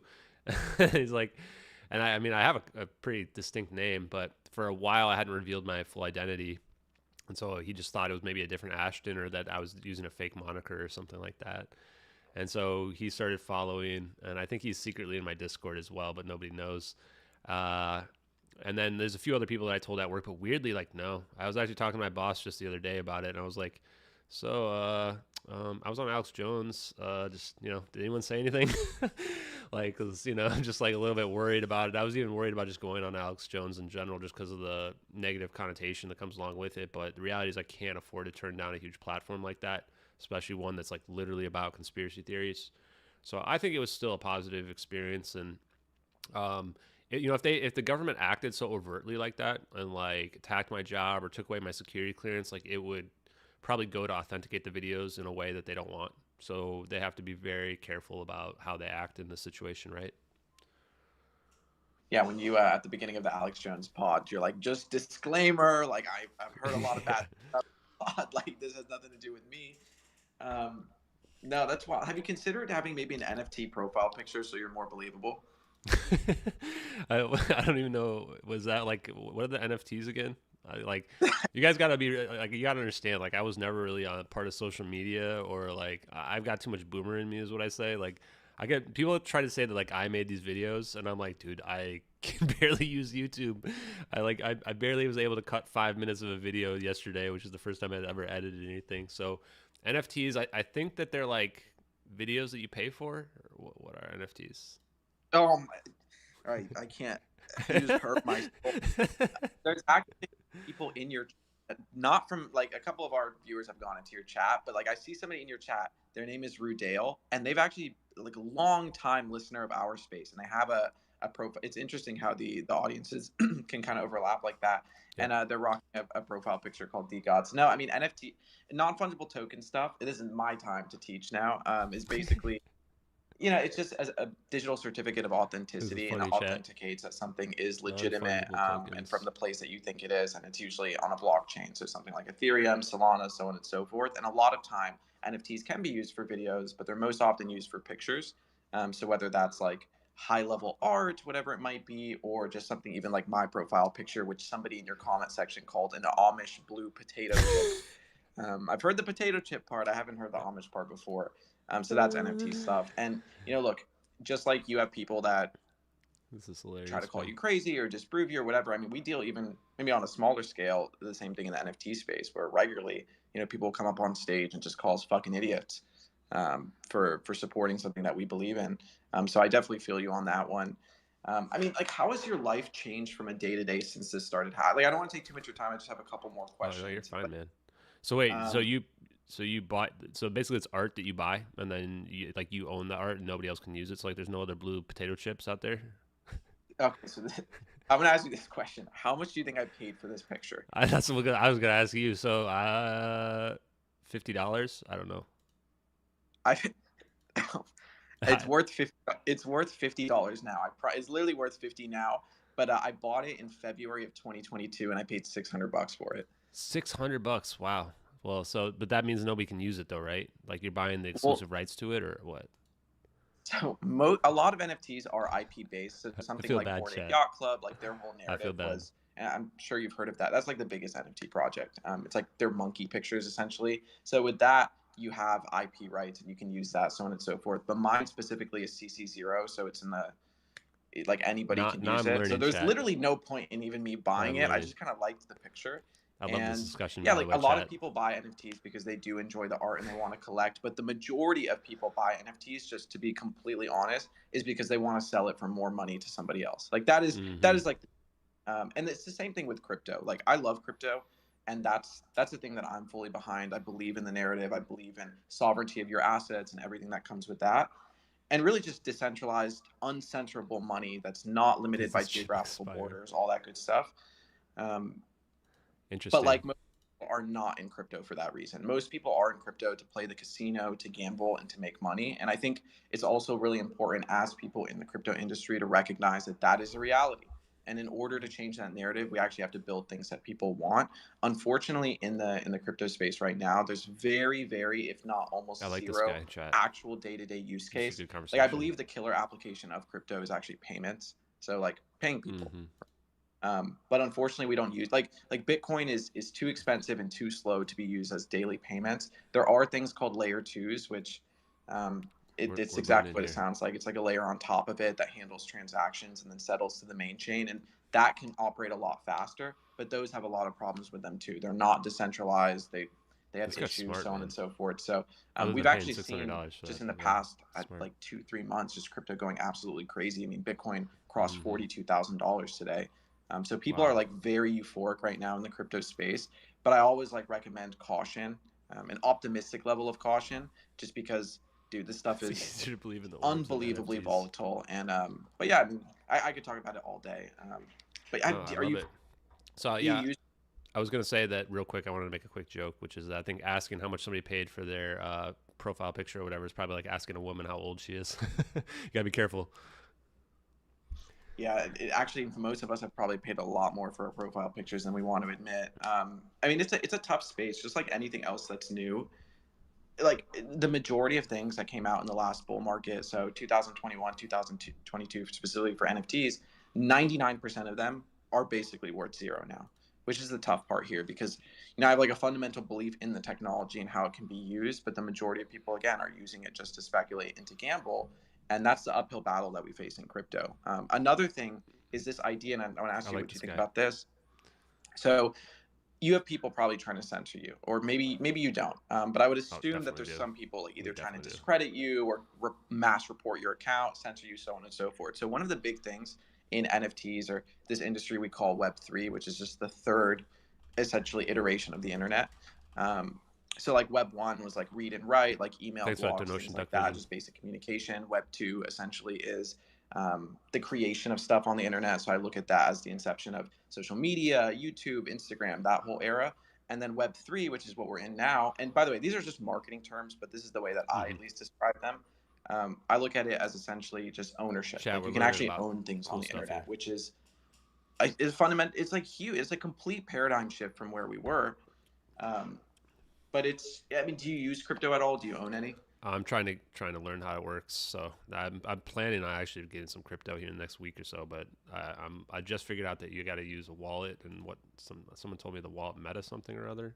But so I'm a noob on this, guys. I'm a big noob. You sound like a very intelligent person. I just want to make another quick joke. Somebody in my chat said it's easier to believe in orbs than crypto and NFTs. But what I wanted to say, just to reverse that though, too, is that when you believe in something and you put your and you buy into it, like that creates value for it, right? And that's something that's very powerful, which is like I think the argument I like to use is like Tesla, right? Is that Tesla ended up having a lot of value because people believed in the idea of green energy and electric cars, right? And I think that also plays into crypto. Is the reason why Bitcoin has value in any money system is because people believe in it. The reason why the price goes up is because there's demand, right? It's just supply and demand. So you made an investment, and maybe for that one particular thing it didn't pay off, but don't stop because of that. There's always risk with investment, and that's where you will find reward. The more risk there is, usually the more rewards possible. So it's interesting with crypto, like, and not to get too much off track, I want to get back to the main thing here. But, like a lot of like even this NFT that I bought, it was never for an investment. I've started to understand over time, like, while they can be I look at it like this. Like one of the biggest misnomers with NFTs in general was initially people believe that, let's say you bought an NFT from a project, is essentially like owning a stake in the company, right? You're invested in the company. But the example that I give is if you buy, let's say, I don't know how familiar you are with Pokemon, but let's say you buy like a Gen 1, like Shadowless Charizard, right? And you pay like PSA 10 and you pay $500,000 for it. Chat, he's about to you're not invested in Nintendo and the Pokemon company, but you are invested in that product, right? So I think that's the biggest thing. Like people used to think with NFTs that you're an investor in the company, but you're not on the cap table. You don't have traditional shareholder rights and things like that. Now I'm reading your comments in real time. And by the way, your stream is awesome for anybody in the room if they want to go check it out. A lot of people in the chat are like very skeptical. I see people calling me a scammer and this and that, which is interesting. Why do you think that people are so willing to believe certain, like they're on board with everything that you're talking about, but with crypto and like NFTs and this and that, they're like, fuck this guy, like scammer, this and that. Why do you think? I think they're joking. Most of them, I think, are just joking. A lot of these, I posted about NFTs and crypto in my Discord earlier, and I got like 100 responses. There is a lot of crossover between these two topics. And I think a lot of them are just kind of joking about it. But if I'm being honest in terms of why people do think that it's a scam, I think they look at it as a Ponzi scheme, right? Which is sure, but so is any currency, right? And the only difference between regular currencies is that they're regular, like a U.S. dollar is backed by the U.S. Treasury, right? So that in theory, especially with banking, that if you put your money in the bank, you are FDIC insured up to $250,000, unless you are, what was it, Silicon Valley Bank or whatever those ones were that crashed, that they bailed everybody out, and Oprah and her billions of dollars. But then the difference is, like, as we just talked about, supply and demand. The reason why Bitcoin has such a high value is because of the people that believe in it. But this is very similar to a Ponzi scheme as well, where the Ponzi scheme is ideas that the people who get in the ground floor are the ones who make all the money, right? But then everybody else who gets on gets less and less. But it's not really a Ponzi scheme, right? Because as you mentioned, the value is in the ability to transfer currency, to digital currency transfer. So there is an inherent value to it. I think that part of the reason why people are skeptical too is that the idea that you can farm it, right? That you can mine it. And what does that lead to? It leads to bot farms that are hacking people's computers and using them to mine currency without them knowing, and other shady things in general. But then I think the big things that are the scam sides of it is like, now we have a million different cryptocurrencies, right? And a lot of people might check, oh, it's either Bitcoin or nothing, right? Because they want to have it focused on something that is kind of a commodity that they can believe in versus one where it's like, I'm going to start up Dogecoin, right? Although I actually think I kind of like Dogecoin, but these other smaller ones, the idea is it's trying to a pump and dump. If you're the person who gets on the ground floor, you can get the price to go up 100 times. Now you made a huge amount of money, but then it becomes defunct because it's a meme stock or a meme coin, right? So that's what I think that why you would see that pushback. No, and I think that's all completely accurate. I would agree with you in 99.9% of everything that's been deployed in the crypto space. But like you mentioned before, there really is a lot of crossover here. And I think it's important to be like a big reason for me in crypto is I'm super fucking skeptical of the government. I mean, they're printing an insane amount of money. It's just inflation's going through the roof. Your money sitting in the bank is basically worth 10% less year over year in terms of buying power. It's unbelievable. Yep. And the price of everything is going up. I mean, you can't even like I live in Los Angeles, and if you make $130,000 a year, that is still really not that much money. Like especially if you're living like central LA. Like especially the cost now. Yep. Unbelievable. Right. So again, the thought process in there's a lot of crossover too, and I think it's important to be skeptical and ask as many questions as possible when it comes to, the things that you're working on, whether it's crypto or AI, whatever it might be. This is not the time to stop asking questions and to accept everything as just the fundamental truth. And I think the moment that we stop having these conversations, especially like what we're doing here, we're bringing two different communities together. The moment we stop having these conversations is really the moment we lose. Because like whether you agree or disagree with your theories or agree or disagree with crypto or like the existence of AGI, whatever it might be, that is really not the question. The question is, can you continue to communicate? And I think that's the hardest part here because, dude, we all have like different backgrounds and different motivations, and it's hard to tell who's. And this is why I asked you like if you were profiting off this in any way, because it's so hard to tell these days. Like, what is the motivation of this person doing these things? So I appreciate the candor in your answers. Yeah. No, and I've loved this conversation. I like how we're getting into economics because that's actually where my schooling and education came in. I was a business major and did marketing and finance and international business as my majors, and economics was always my bread and butter thing I liked the most, even going back to high school when I took higher level economics when I lived overseas. So, when you talk about stuff like the inflation and the buying power, that's the stuff where, especially in the most recent years, I always wonder, like, how do younger people see this? Because we have not experienced this level of, I would even call it hyperinflation that we've been seeing over the last 3 years, where a lot of goods have increased to like almost 100% in price over that 3-year period. Where if you just think about the buying power, especially for lower income earners, like this is devastating for people in lower incomes. And even in your type of situation where like if you're making $130,000 in LA, like that's still like a huge blow because just living in Los Angeles, I've lived there actually personally, rent alone can cost over $2,000 easily. So, the amount of, after you take 50% taxes out, right now you're down to 65,000. Now you take let's just take 2,000 per month. That's 24,000. Now you're only left with like 30 some $1,000 for your entire year for discretionary spending, right? And if you've doubled the price that you have to pay for gas, double the price you have to pay for all your food, that impacts people hugely. And this is, now we're talking about people that make 130,000, right? Now take it down to people that are near the poverty level, right? This is crippling for people out there.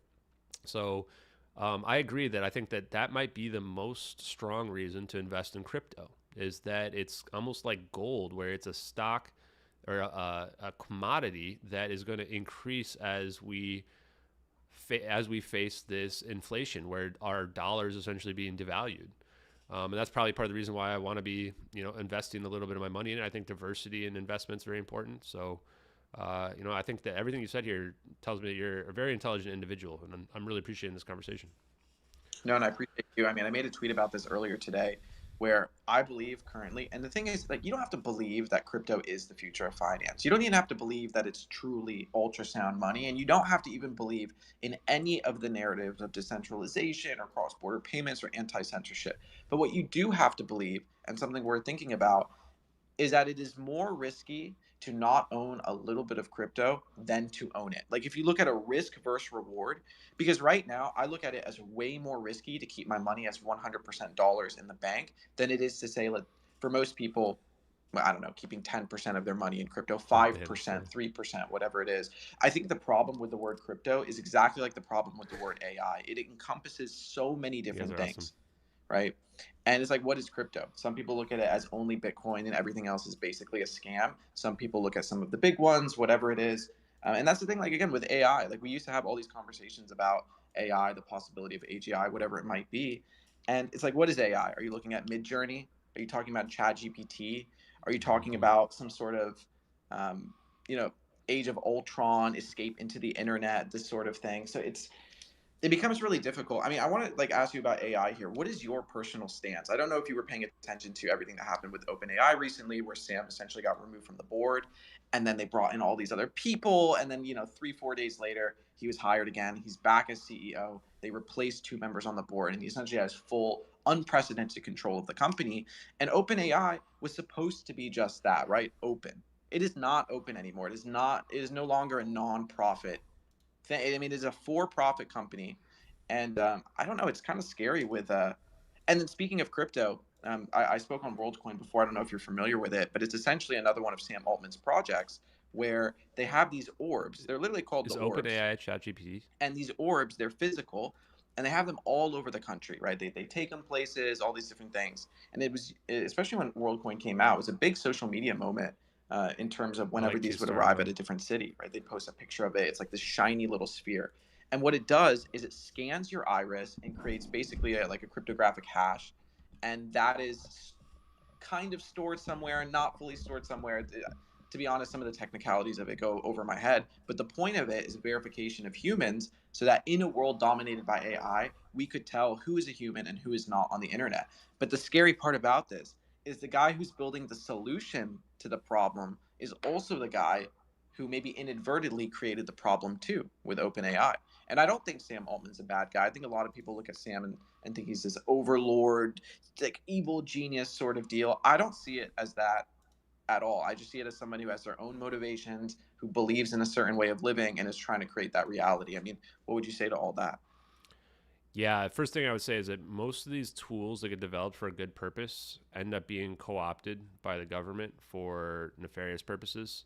So like OpenAI, if we're talking about ChatGPT, the thing that scares me about it is being manipulated in the same way that fake news and fake fact checks get manipulated. Is that, and people have already proven this, right? Depending on like how you answer the question, it will ask or how you ask the question will answer one way, and then you'll be like, no, but that was incorrect, and they'll find like little ways to like workarounds, right, to get it to answer correctly. A lot of times it's politically correct stuff, etc. To me, that's extremely dangerous. I think it might have been Elon Musk as well. It's like, what if you teach the AI how to lie, or how like these are the types of things that like we should be very, very careful about doing. That's how I think we would end up bringing about our own ruin. So in general, what I always say about everything is that usually institutions are great when they start, and then they start to get corrupted. This is one thing that I have seen firsthand from, I'm over 40 years old. I have seen social media at its infancy, specifically sites like Reddit, where Reddit used to be a site where you could get the truth days before it was reported in the news. And now it's almost the reverse, where the news dictates what gets posted on Reddit. It's basically all propaganda, especially the big subreddits and the default ones. And it's the opposite of what it used to be, where it used to be this place where you would have free flow of information and ideas. And now it's a place of heavy censorship and groupthink and hive mind mentality. I think that you're going to have that same type of thing happen for OpenAI. And I hope it doesn't ever happen in cryptocurrency. But even years ago, I forecasted that the government would try to take over cryptocurrencies. They would try to make their own or something like this to kind of shut this all down. And I'm happy it hasn't happened yet. And that's why I am supportive of the types of stuff that you guys are doing and talking about, because it takes power away from the government and puts it back into the hands of the people. the thing is, it's happening in front of us. So I don't know if Mm-hmm. you're familiar with Binance. They're the biggest crypto exchange in the world by volume, and it's not even close. And the CEO, CZ, recently had to step down, and Binance was fined $4.3 billion because essentially they were allowing U.S. citizens to use their platform, and it wasn't done in a legal way, and all these different things. I'm loving this And conversation, now, by the way. essentially, the U.S. government has like they've appointed an overseer for Binance and all these things. They have like such control over this. And also, the United States has 207,000 Bitcoin, as well as God knows how much ETH. And then another thing here, and speaking of How decentralization, much Bitcoin is that? like Ethereum itself, which is supposed to be one of the most decentralized, is not really that How much money decentralized, is that? considering most of the validators run on AWS.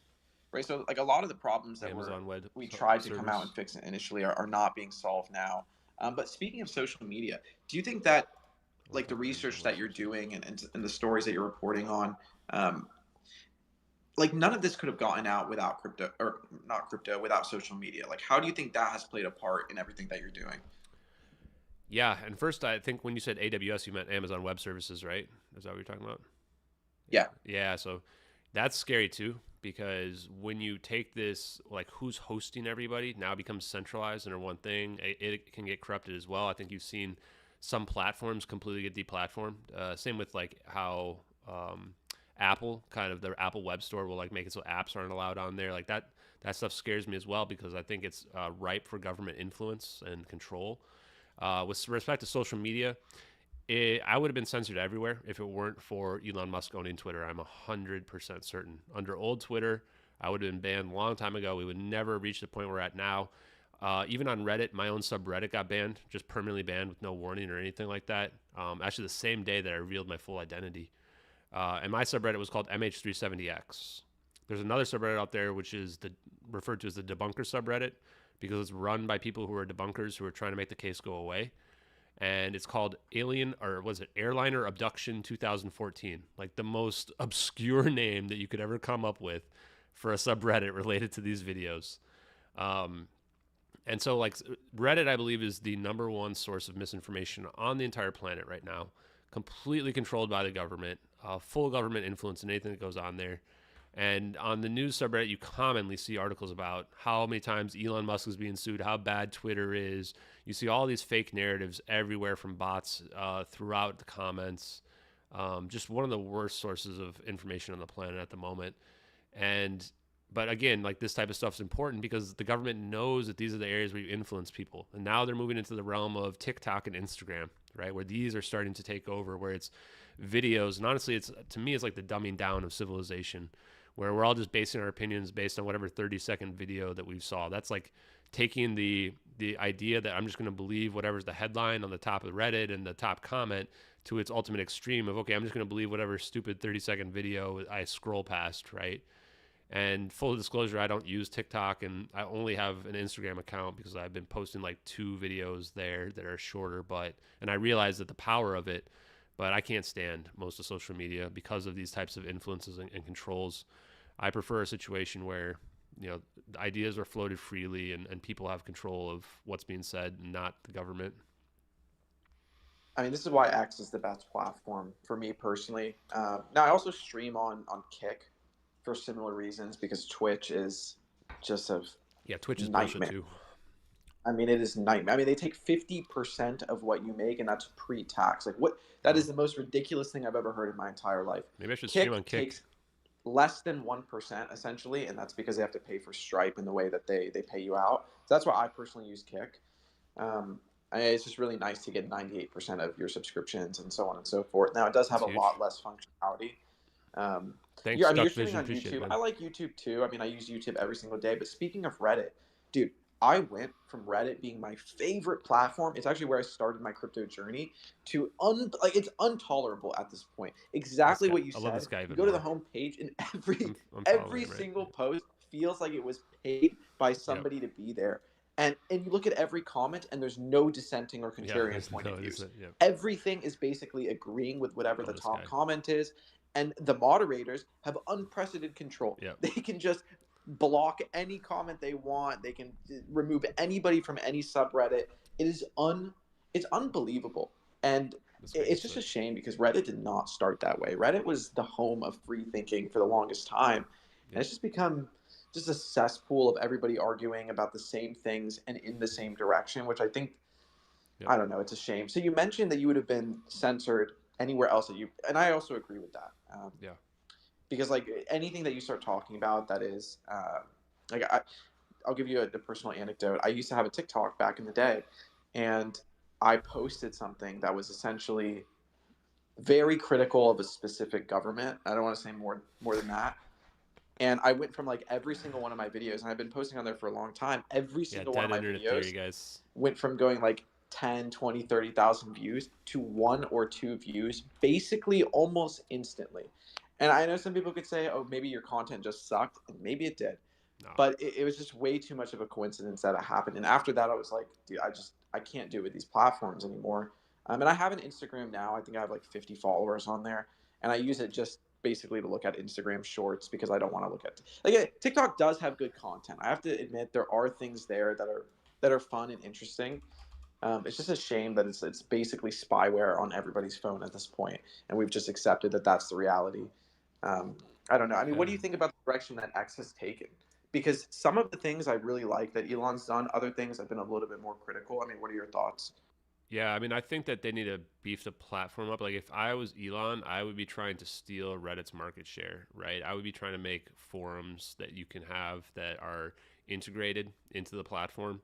Like, I would redo communities entirely and turn it into like a forum-based structure. So that, and I would also move into the Twitch area as well and Kick area, and I would allow streaming and all of those platforms as well that are on here. Like, they do have some kind of weird streaming thing that I can't even figure out how to make it work. Because I think that what Elon Musk has done, where he's, if you look at the Twitter files, he's ripped it back from the government control. Even Twitch 100% is under government control. You have to be careful what you say, or they will deplatform you in a heartbeat. I'm going to probably look into Kick a little bit, but the reason why I'm on YouTube, and I'm surprised I haven't been banned off YouTube yet, is just because I need to be able to have a place to upload like large content and stuff like that, right? Versus, I think it wasn't Trainwreck TV, one of the guys that started Kick. He broke away from Twitch because they banned gambling, right? And he was a big gambling streamer, I think.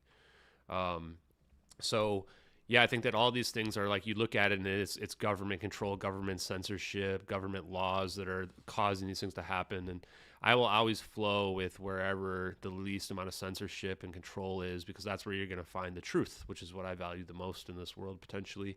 And just like you said with Reddit, I could not agree more. And that's why I think that when we look at Twitter now, we've come to a point where Twitter used to be the spot where people would make the joke about Twitter isn't real life, but actually I would argue that now Twitter is the closest to real life out of any of the social media platforms, the big ones at least, where Reddit is the one that now is not real life anymore. And this is why I call it Redditor brain, where this has happened to me a couple times where podcasters that had me on, they thought they were going to look like heroes for trying to chop me down. And they're so confused when they put out their content and they realize they're getting attacked by everybody, because they have no understanding of what real people are like anymore. They think the world is Reddit and that everybody's going to agree with them. And then when they get outside of Reddit, they go, is this all bots attacking me? Nope, that's just real people. You're the one who's been dealing with the bots, and you're a complete echo chamber of homogenous ideas, right? And on Reddit, on Twitter, like, people think it's toxic or whatever, but it's real people, man. It's real people speaking their real emotions and real beliefs. Just because you don't like what people say doesn't mean that it's not out there. So I think I like the way that Twitter is going, but I would like it if it doesn't. If it's not that I think Twitter's alienating people, I think it's the views, then the propaganda that is said about Twitter alienates people from it. And that's what I would like. If we could stop that, if the government can stop trying to claim that Elon Musk is the worst human being on the earth. And I was never like a huge supporter of Elon Musk, but they managed to turn the people that loved Elon Musk into people that hate him within like a year, which I'm just like, man, how can you guys not see this? This is all just propaganda. Like, you guys loved him a year ago, and now he's like the worst thing in the world because what? He bought a social media platform? Come on. Well, I think here's the thing. X or Twitter, whatever we want to call it, I'm having a hard time calling it X, but just because of what Twitter was and what X is now, and I think that I'm just trying to move to X, but tweets and tweeting still is such a part of my vernacular, so it's hard.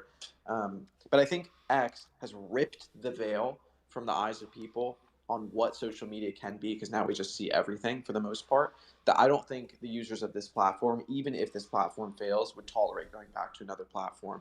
And this is why in crypto, we talk a lot about decentralized social media. So there's things like Lens Protocol and even like Blue Sky with what Jack Dorsey is working on. Subscribers are in this chat. I'm not fully convinced that those things are there yet. I think it's going to take some time before they become really usable. So we're going to have to see. But you mentioned something about Elon that I think is so important. He went from being absolutely loved. He's releasing flamethrowers and his own tequila. Everyone's buying it. Everyone's loving it. And now they've made it to be where essentially, if you're an Elon supporter, they look at you as almost sometimes like a right-wing zealot. Like, it's kind of bizarre what they've made it seem. And even like with recently, they've like made him out as like an anti-Semite. Like he's like promoting all this like anti-Semitism with the advertisements, when it's factually false. Like, it's just not real. And I don't know. You saw this clip recently that went super viral where he told everyone to go fuck themselves. And a lot of people are heavily in support of this. This is the first time that someone on that level has basically told these massive entities to go fuck themselves. Now, it is risky, because he even mentioned in that interview that if those advertisers, all of them, just continue to refuse advertising on this platform, it could kill the company, and it probably would kill the company. So that is where it's tough. It's like, yeah, we want this freedom and we don't want to be blackmailed and extorted, but at the same time, we want the platform to exist. So I think unless they can find another way to monetize, it's going to be rough waters. But again, this is why there's just kind of like some closing thoughts here. This is why all of this stuff has so much crossover, because you got to keep the conversations going. You got to continue to ask questions. And luckily, this platform allows us to do it. I would not even just this space that we're hosting here. I mean, so many of the spaces that we host and talk in, I would not be comfortable hosting them on a different platform for the most part. Not that we're talking about some like overly controversial things, but still the freedom that we have here is unbelievable. And another testament to the platform is you and I have never interacted, would have probably never interacted, but because of this platform, we're able to host this conversation, get in the chat, and have a reasonable discussion on all these different things. And that, to me, is like the true utility of X. So, dude, I fucking appreciate you. Thank you so much for coming to this space. Is there any final things that you want to leave the audience with? Anything you want to pin up to the top and redirect them to? Yeah, I just want to say this has really been awesome. Honestly, this has been one of the best spaces ever. I want to agree with some of the comments you guys just mentioned as well, which is, I think the whole anti-Semite thing is ridiculous against Elon Musk. I mean, how are people really falling for this, man? People really think he's an anti-Semite? Come on, guys. But yeah, I think that the discussion here has been great. I think that the people that are supporting with all the verification badges, I mean, look how many verification people we have in this space. It's a huge amount. That's how we keep this free, right? We keep this platform free as we support it. That's part of the reason why I did it as well, in addition to increase my reach, but also just to support the platform, because if you support free speech, we can see that they are trying to shut it down, right? And this case would never be as far without this platform right now. And I think it's awesome too that we are able to connect like this and have this kind of space. I'm actually going to have one as well, not to get political, but with Jacob Chansley, who is unaffectionately known as the QAnon shaman. I think he needs a rebranding. And I don't think I could have that space on like YouTube. Like, somebody told me that they did an interview with him on YouTube and they got their channel struck down because of it.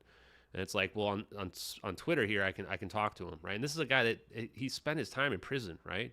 Like, he spent his time. It's not like he didn't spend his time in prison, right? And they're still trying to censor him afterwards. So the free flow of information, I just think is so important. And even with crypto, like you think that you're going to find that crypto gets censored everywhere else. Like, I've noticed there's so much discussion of crypto. A lot of the spaces that I see are crypto spaces.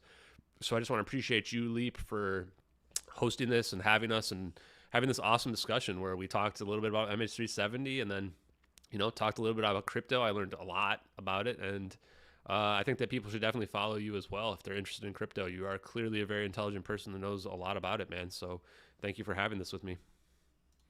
No, I appreciate you. And please, everybody, follow Ashton. I do want to completely skip my mind here. If you're up for it, because I mean, we have a bunch of requests and people are sending me messages. They have questions for you. Yeah. So we can do this another night if we've gone too long tonight. But if you're down for it, I could let a few people up from the audience, and we do like let's 5. do it. Maybe they'll have questions Let's for you do it. too. All right. Let's pull some people. I can go for another 15, 20 minutes or so, or just But people try to keep your questions short and brief. No life stories, stuff like that. No, I 100% agree. So also just complete FYI, our spaces are usually minimum like 4 to 6 hours every single time. So we're probably going to run for like another 2-3 hours. I just didn't want to take too much of your time. We actually used to do like 7 to 8 hours, 7 days a week. I did that for over a year. Wow. And it was it was a bad idea. I mean, it was a great idea, but it was also Break a bad wheel. idea. So we've scaled it back to like 4 to 6 hours now, which is a lot more palatable.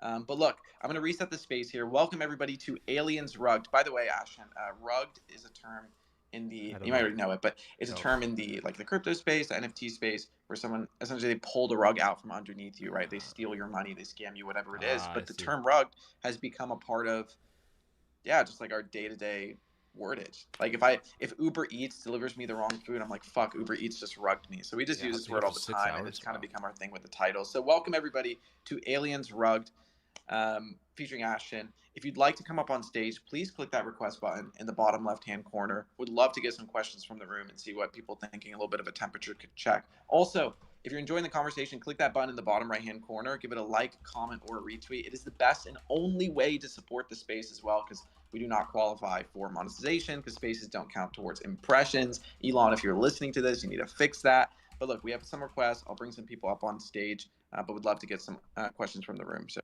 by the way, everybody, please be respectful and keep your questions short and concise, all that good stuff. Let's bring some speakers up. There we go. Okay, we're going to go to NB first. NB, what's your question? What do you think? Yeah, I want to start by saying shout out to Professor Paul, an Orb coin 2024. It's going to take over the crypto scene. I do have a serious question for Ashton. So when you first had an inclination that something was up with MH370, did it affect your comfort with flying, I guess is how I would say it? Like, were you able to fly comfortably, or was there a bit of a period where you were like, maybe I should, feel it out and get a better idea?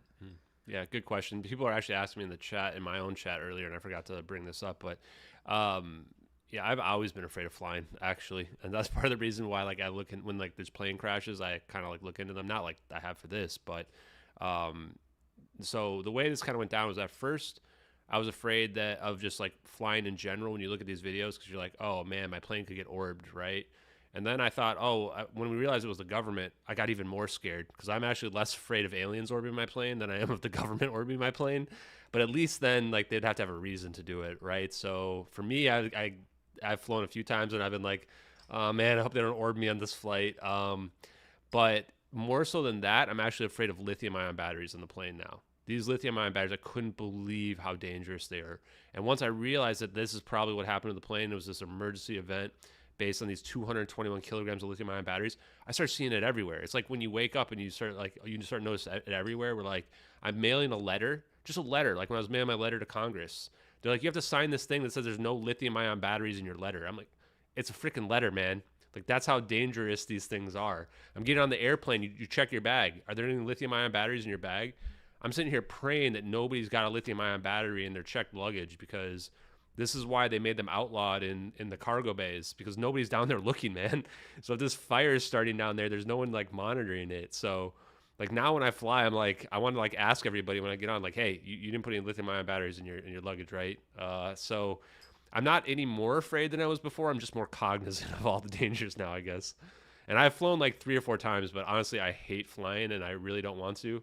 And I definitely don't want to fly anywhere very far. But I don't think any of you guys should be more afraid of flying than before. Just please, no lithium-ion batteries in your luggage. All right, one more. Do you think the people who were orbed on the plane, do you think they realized they were orbed? That's a tough question. I don't think they had any idea it was coming, for sure. And some people even argue like there might have been weird effects to them. Like I don't know what undergoing quantum, they call it macroscopic phase conjugation or macroscopic quantum coherence. Like I don't know what that would do to like a living being, and especially if there's not like something shielding them from the effects. It could have weird stuff could happen to them. And then we start to talk about stuff like string theory and what's the other one called where like the Fruit of the Loom thing? I forget. God, it's on the tip of my tongue. But like, we might be living in like a string theory type situation where there's alternate dimensions and different realities going on. So, basically what I'll say is that I've kept my mind open to everything and I try to speculate on as little as I can, but I'm always down to give my opinion. So I can't say exactly what happened to the passengers, unfortunately. Thanks, NB. Great questions. Also, I'm looking at your chat, Ashton. This just shows the importance of having a live chat during. Like, it's so much more entertaining just watching everybody comment in real time. Twitter really needs to implement that. But look, I want to throw quickly over to Sonic. Sonic Gravity Podcast. Great to have you up here. What's your question? What do you think? Hey, boss. Hey, Ashton. It's good to hear you talk, man. I mean, like, dude, you're just getting so polished, dude. It's just hearing you is like next level, man. It's really cool. I appreciate it. A lot of practice. One thing that I had never heard you say before that I just wanted to check. You said that there were like an extremely high number of engineers and like technical folks that were passengers on that plane. Is that right?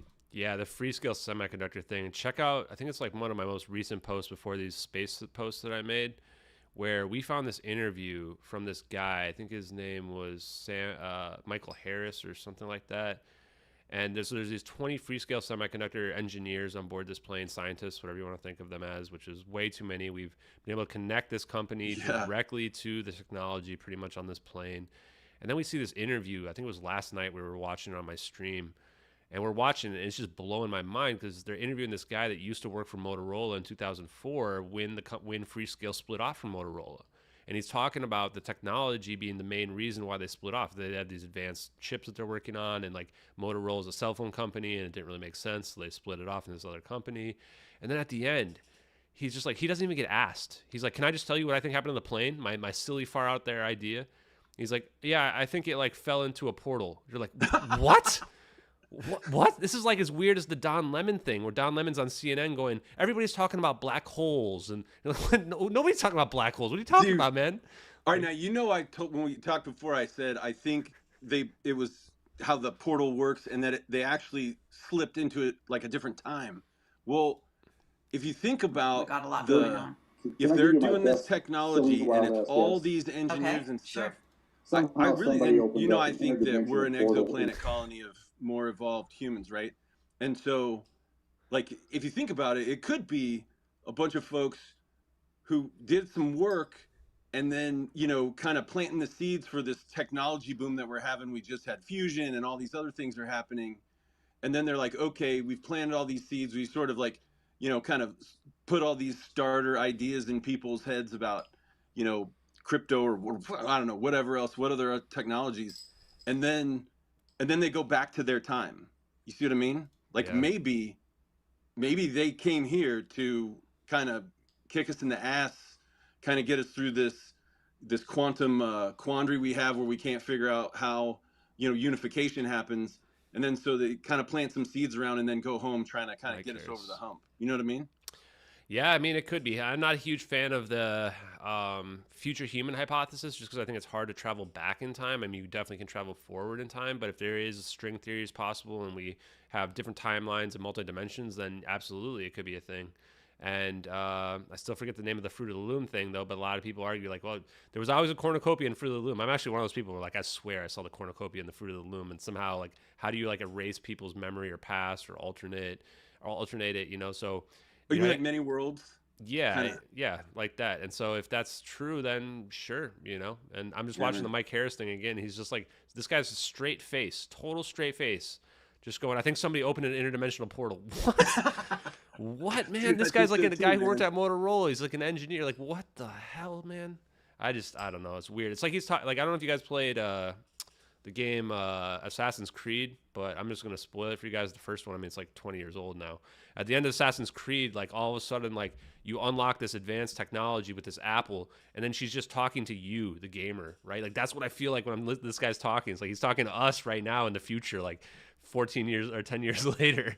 It's super weird, man. So I don't know. Oh, Mandela effect is the name of the effect.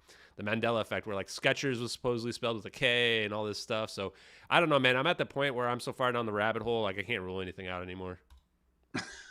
Well, thanks for letting me talk. It's really great to hear from you again, and I'm following you, Leaf. So thanks for letting me speak. No, thank you. Dropped you a follow as well. And Ashton, what the hell, man? I was eventually gonna play Assassin's Creed 1. Okay, maybe 2025. But you ruined it for me. It's ruined.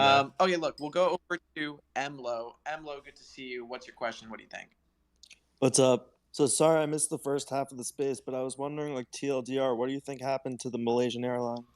Yeah, so the very abridged version is that lithium-ion battery fire ignited, which is what made the plane go dark. There's a Wired article that even argues during an electrical fire that they would have pulled the buses that makes the plane go dark to try to figure out what circuit was damaged by the fire. The lithium-ion battery fire helps explain why it's not just an electrical fire, because it's a much bigger fire and bigger explosion that could have done damage to the plane, but not potentially enough to destroy it at that moment. And then the plane flies for an hour and 20 minutes, goes directly to Penang Airport, which is the closest airport to go to an emergency. And then for some reason it can't land. We don't know exactly why. But the Malaysian Minister of Defense, there's this interview out there with him where he's the sketchiest liar in the world. Like, we watch it like basically once a week, because it's like you might as well just play it on Saturday Night Live how bad this guy's a liar. And then the plane rendezvous in the Nicobar Islands, where there's a witness who sees it glowing orange because of the chemical reaction with the fire extinguishing devices trying to put out the fire for about over an hour. And the U.S. government deploys these orbs. They're filming the camera, or filming the plane before the orbs even appear with a satellite, or they're just looking at with the SIBR system. This is a satellite system. And they are having this drone looking at it, which can't catch up to the plane, had to have intercepted it. And it's like using a super highly advanced electro IR camera, and it's got this thermal layer added over the top. And we see the plane get teleported, for lack of a better term. The scientific explanation is it's called macroscopic phase conjugation, that the state of the plane is changing. And the analogies, there's a couple of good analogies that we can use. One is that it's going from a macro state to a quantum state, and therefore contain the properties of quantum, where quantum objects can have probabilistic points in time as opposed to a deterministic point in time. But the other thing that's important is that it's having its mass reduced by being displaced from space-time. And if you reduce your mass to zero, now you are not affected by gravity, but more importantly, you can move at very high speeds. The reason why we can't move the speed of light is the more mass you have, the more energy it takes as you approach the speed of light to accelerate. But if you have zero mass, then you not only can you go to the speed of light, but you can go to the speed of light with very little energy, like pushing a feather now at that point. And here's another analogy that would help you guys to understand it, is that, do you ever wonder why an ant can move so fast, despite the fact that it's so tiny? So relative to its size, it looks like it's moving super fast. Same with a fly. Flies are very tiny, but they move around really fast. That's why it's so hard to swat a fly, right? Well, the answer is because the less mass, the faster your time flows. So for something that has less mass, its time is moving faster. It's experiencing time at a higher rate, which allows it to move even faster. So the same concept applies to the plane. The less mass that you have, the faster it's able to go. The more mass, the harder it is to travel at higher rates of speed.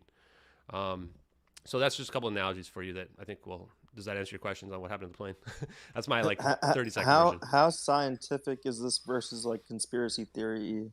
Yeah, this is probably the most scientific explanation of any conspiracy theory that's out there, in my opinion. I think that I've been talking to engineers and physicists and scientists who, when they saw these videos, they reached out to me and they're like, hey, like, you know, they're in my replies, they're sending me hints, they're wanting me to do podcasts with them. I created my own podcast just for the sole purpose of going through the science and understanding the science.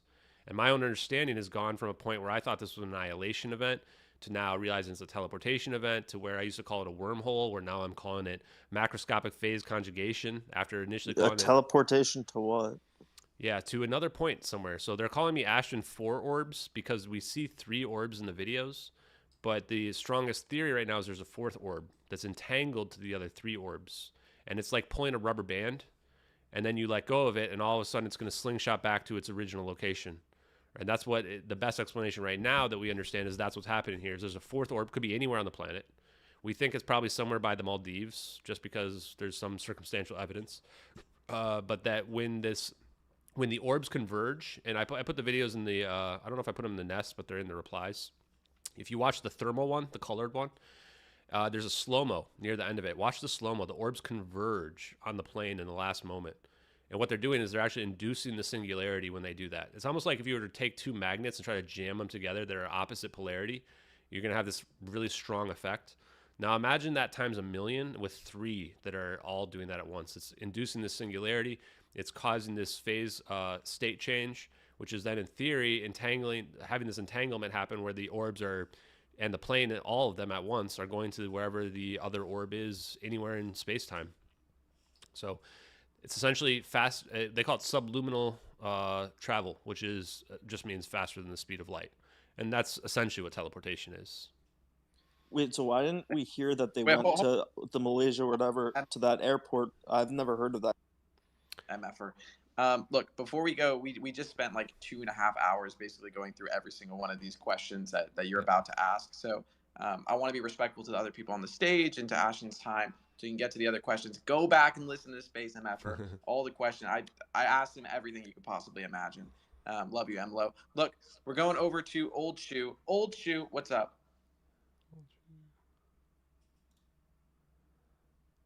Old Shoe, you're up. Can't hear you. Sorry about that. I was muted. There we go. You guys are doing great. It's an amazing show. Really interesting intersection between those two realms, and I think they have more to do with each other than a lot of people might imagine. So I don't know if you see my avatar. It's that old photo from the Battle of Los Angeles in 1942. And then there's other times like the UFOs over Washington in 1952. This has been going on for a long time, and breakout civilizations have happened before, and they're trying to happen again. They're trying to happen all the time. And the truth is that that certain of these technologies are like dearly guarded by those who have them, and they're always dearly guarded. And that's what's happening here. I think you need to get in touch with the disclosure people, Ashton. This is incontrovertible proof like we haven't seen before. I have a friend, I have a really strange intersection with a friend who flies kind of high-speed surveillance craft for the military, and I showed him this video, and he says it's legit. He's like, that's what we see. That's how we see it. He can't find a fault in it. It looks absolutely perfect to him. So this is proof, and that's why you're getting pushback from the corridor clowns and everybody else who is either an idiot or compromised in some way, because this is dangerous information to get out to the public. And I'm talking about the CIA. And when I talked to you the last time, Ashton, I'm serious. You got to be careful. People disappear. But this is where you're at. And you need to, like, really what you need to do is have this evidence corroborated. Like, where's this guy? Where's the leaker? Because he needs to come forward if he's still alive. And I think more people, that's really the answer. You can't get to the truth by going through idiot debunkers, because they're going to talk to the idiot masses who are also going to believe this. Like, you need to go to the source. Yeah. That's my opinion. Nah, man. Thanks, Shu. I appreciate you, man. I think I've seen you in a chat too, or in my stream chat as well. Nah, man. I've thought through all that stuff, especially the dangers. I think you're 100% right that the dangers are there. I'm not joking around when I say I don't think I'm gonna live to die of old age, but that's just the reality of someone having to take the hit. You know, if the leaker was willing to go to prison for 6 years over these, then I feel like it's the least I could do to offer it. And I can't think of any more noble cause than to try to get to the truth of the plane for the families, as well as to get this technology out there. I think I've already done so much damage to, let's just call them the spooks and the people trying to hide this stuff and this technology, just by being able to have the conversation and reach as many open minds. I think they're afraid.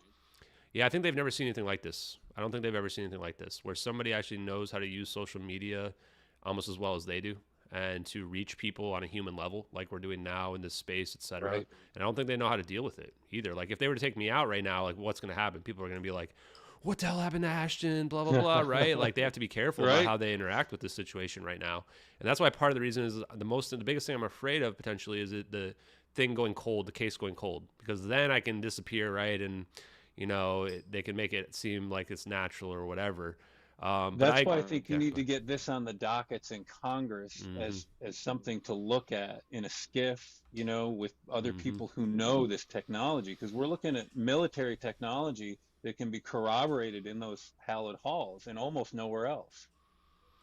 Yeah, and I'm trying, man. I'm trying. What I'll say is I'm trying to backdoor into discussions with various congressmen at the moment. I've got some powerful friends and allies that I've started to develop now that have those kind of connections, but they're afraid too. Well, good And luck. And like I said, I'm praying for you, Ashton. For real, I'm yeah, praying I for you. appreciate it, man. And the leaker, like if we could get the leaker to come forth, Yep. and I'm sure it's this guy now, right? Like I've been yelling this guy's name for a month, at least 2 months. Right? If he wasn't the guy, he would have been reaching out to me and be like, dude, stop saying my name, right? Like, I'm I surprised he know. still didn't say it, even though it is him, right? Um, so yeah, I mean, we need him to come forward, but the problem is, like, if he does, like, he's gonna get arrested. And I'll say this because I've already said it. I haven't said it many times, but we were able to Or find it. worse. We were able to get in touch with him, but not like in contact with him. But I called a number, which I'm like sure is his number, and somebody picked up and hung up right away. It was like Wow. that was really weird. And I sent him messages being like, dude, if you come out, just give me a sign, anything. Like my followers would like do anything for this guy. I would take a bullet for this guy, frankly. I mean, I might be going out anyway, right? So yeah, we need this guy to be protected. And that's why I tell people do not go looking for him. Please, please, please, because you're just going to put him in danger. And unless you're the media. Well, thanks whatever, for the right? work you're doing, Ashton. I'll let other Appreciate people it. talk.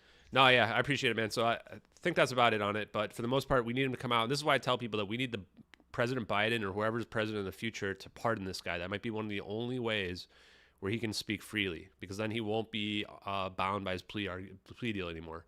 And if that happens and all this comes out, boy, we are in for a new future, my friends. Thanks, Old Shoe. Really appreciate the question.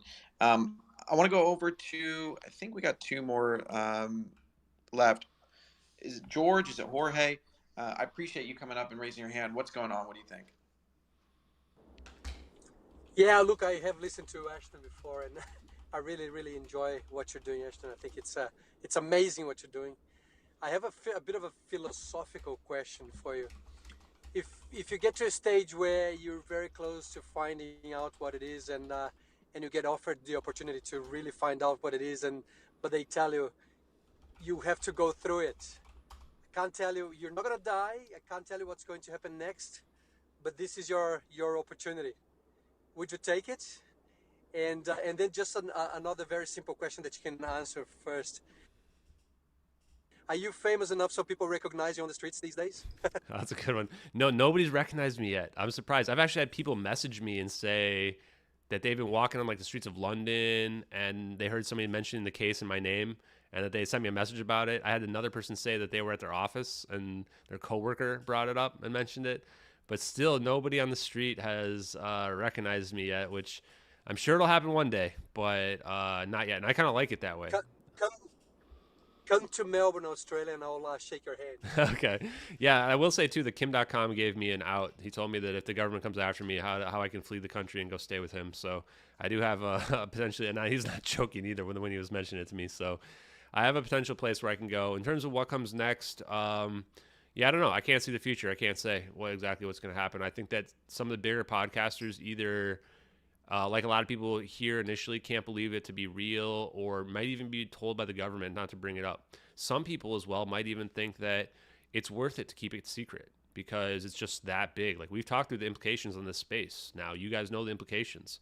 And some of them might be saying like, yeah, I'd rather just keep this secret. It's too dangerous, right? I put the poll up several times. About 20% or more of the people think that, okay, if this is kind of doomsday technology that a terrorist could blow up the planet, that we should not reveal it, right? So I don't know what's going to happen next. I went on Alex Jones. We had a good talk. There's other people that I definitely would like to talk to that are out there, huge platforms. I am not going to discriminate on anyone. I don't care if it's Russell Brand, who people are hating on. I don't care if it's Andrew Tate, who people are hating on. I will talk to them. I just want to get the information out there as many people as possible because it protects me. The more people that know about it, then the less it matters that I'm, still around. Good questions, Jorge. Appreciate you, man.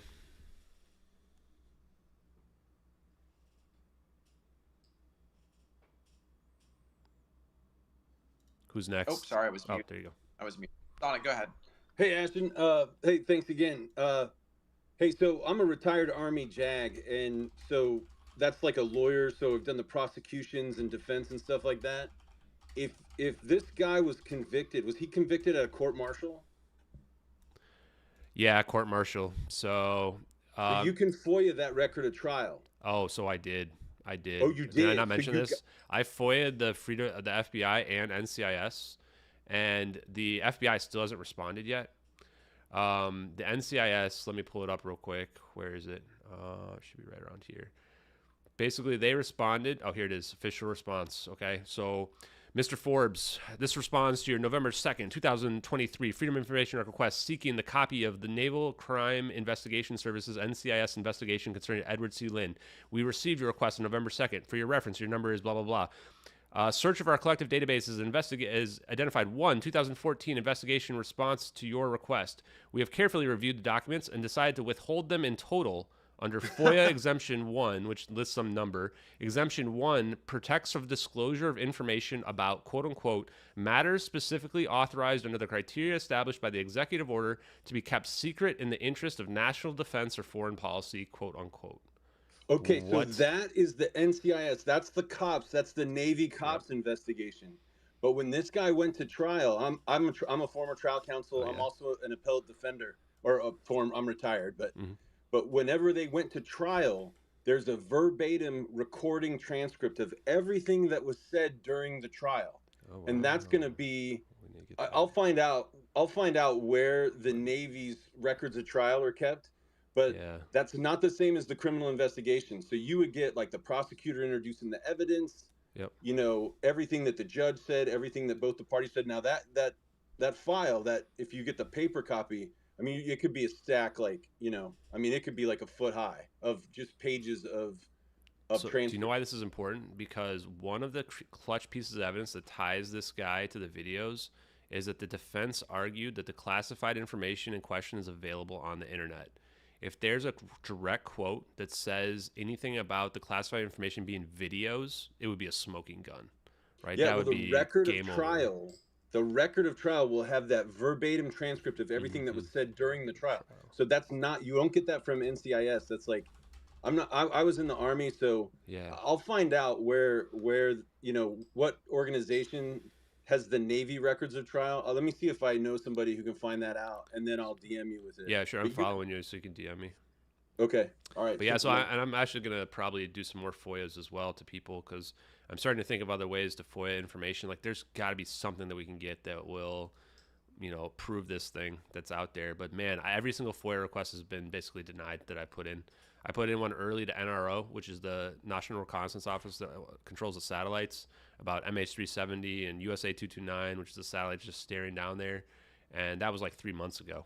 And they still, they like rejected it right away, saying it's going to take longer than 20 days. And now it's like 3 months later, I still haven't heard anything. Like, I feel like I'm not going to get anything for like 10 years.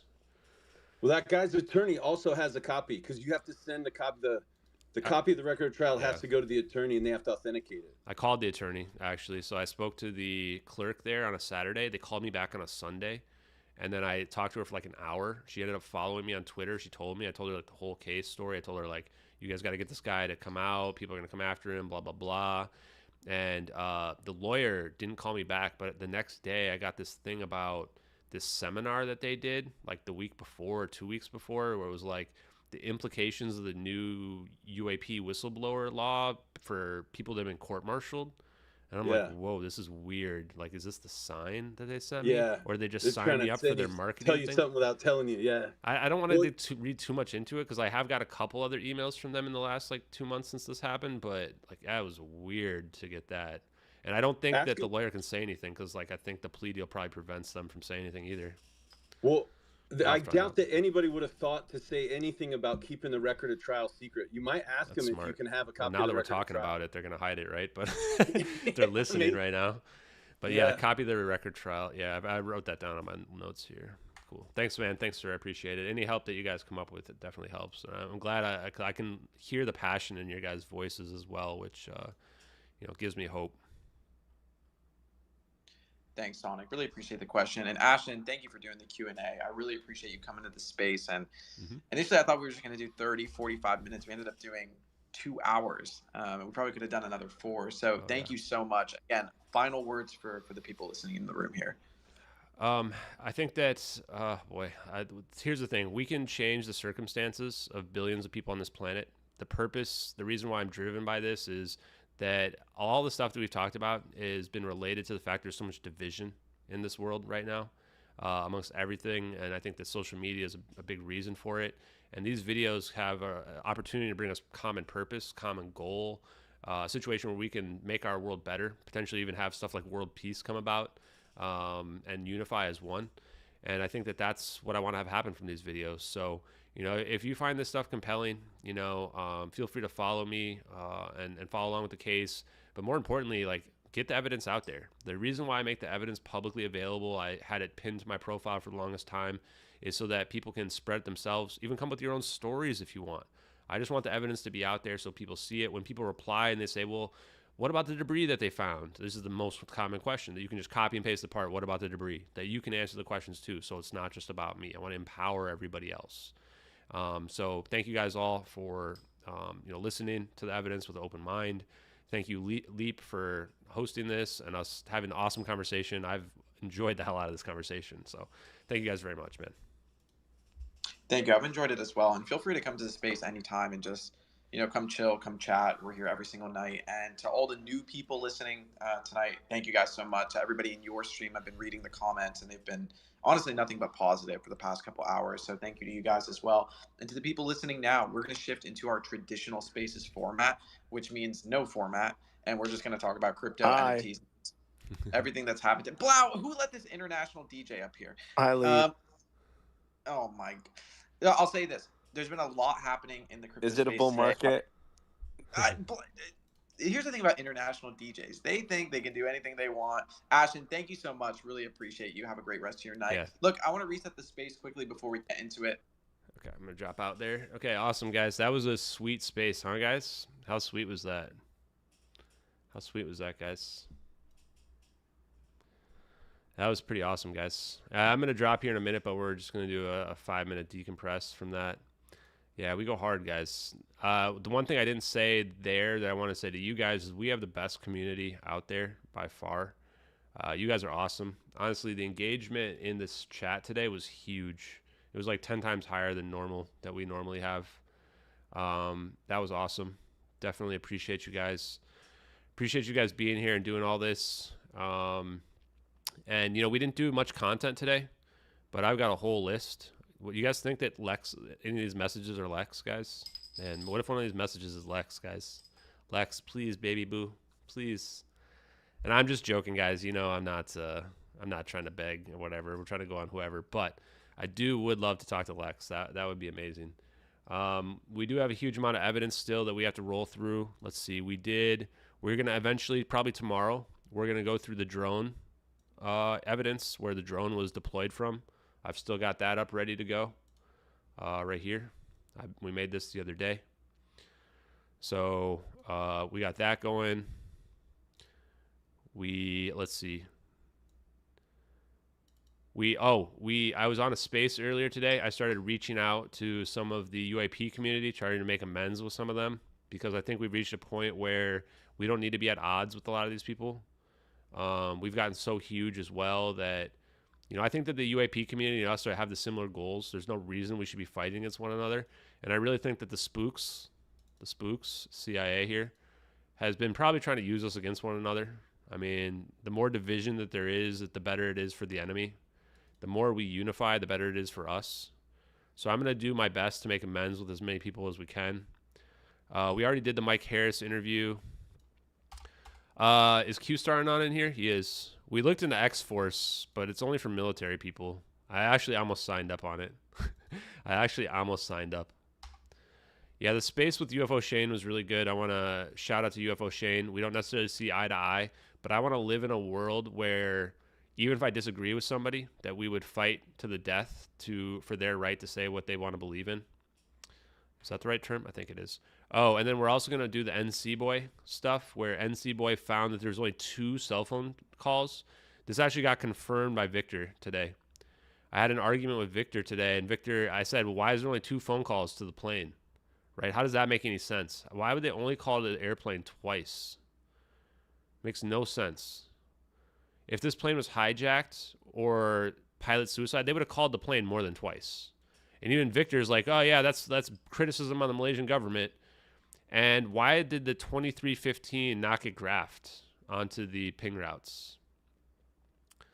So Q-Star, give me some more clues on terms of what you're trying to get me to do. I don't know what's going on with Q-Star and on, but I like you. And if I'm supposed to join the X-Force, then you gotta give me some more information on that for sure. Also, we're gonna reach out to Richard Dolan. Where's my stuff? Let me make this notes as well. We had Keemstar followed us today. Keemstar. We got the legend. The legend Keemstar has been following us. So we got to do something for Keemstar probably tomorrow. I'm probably not going to do any more posts tonight. I'm just too tired. And Timothy, what's his last name? Algalar? Damn it, I forget his last name. Jeez, for some reason I'm struggling. Sorry, Timothy. But I'm going to reach out to both of them in the DMs probably because they're legit. And I want to talk to them and just see what their opinions are. And then, oh yeah, we've also got this thing where the mouse changes colors in the background. Pretty weird. So we've got a lot of stuff out there. I am also going to have a space on Wednesday at 5 o'clock Eastern time with Jake X Shaman. Jake X Shaman, the America Shaman. So we're going to be reaching out to another different audience. There it is, Alberino. Thank you very much. So we're going to reach out to another audience. We're going to reach out to, I guess we'll call them the MAGA audience. But really the people that believe in free speech, free expression, equal justice.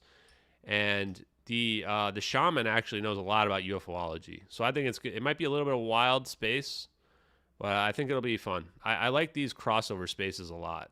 The one we had today was amazing. So if we do more stuff like that, I think that'll be awesome for reaching out to other communities and stuff like that as well. So going to be good. Book of Nakamoto, last 2 chapters. Okay. We'll write it down. For you.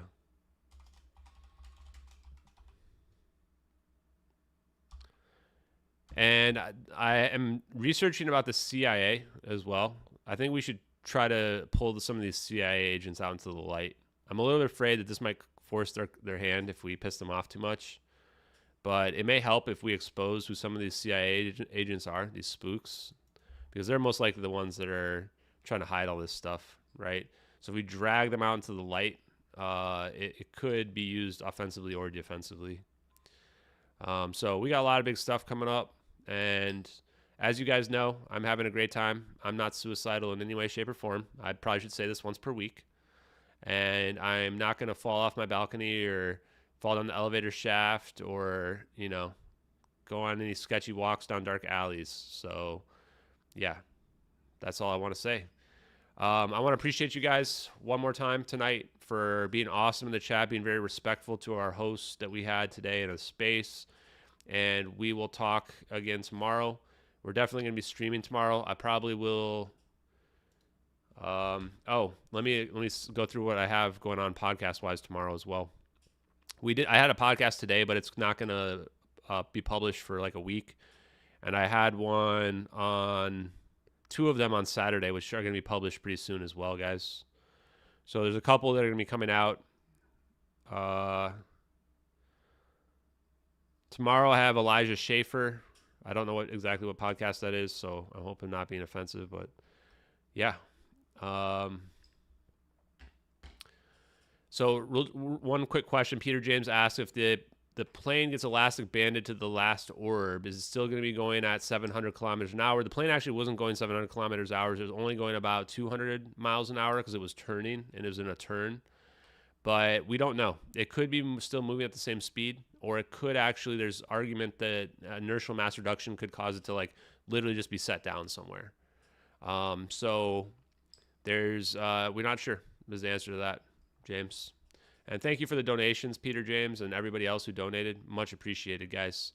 I'm going to peace out. You guys have a great night, and we'll talk again soon, probably tomorrow, almost certainly.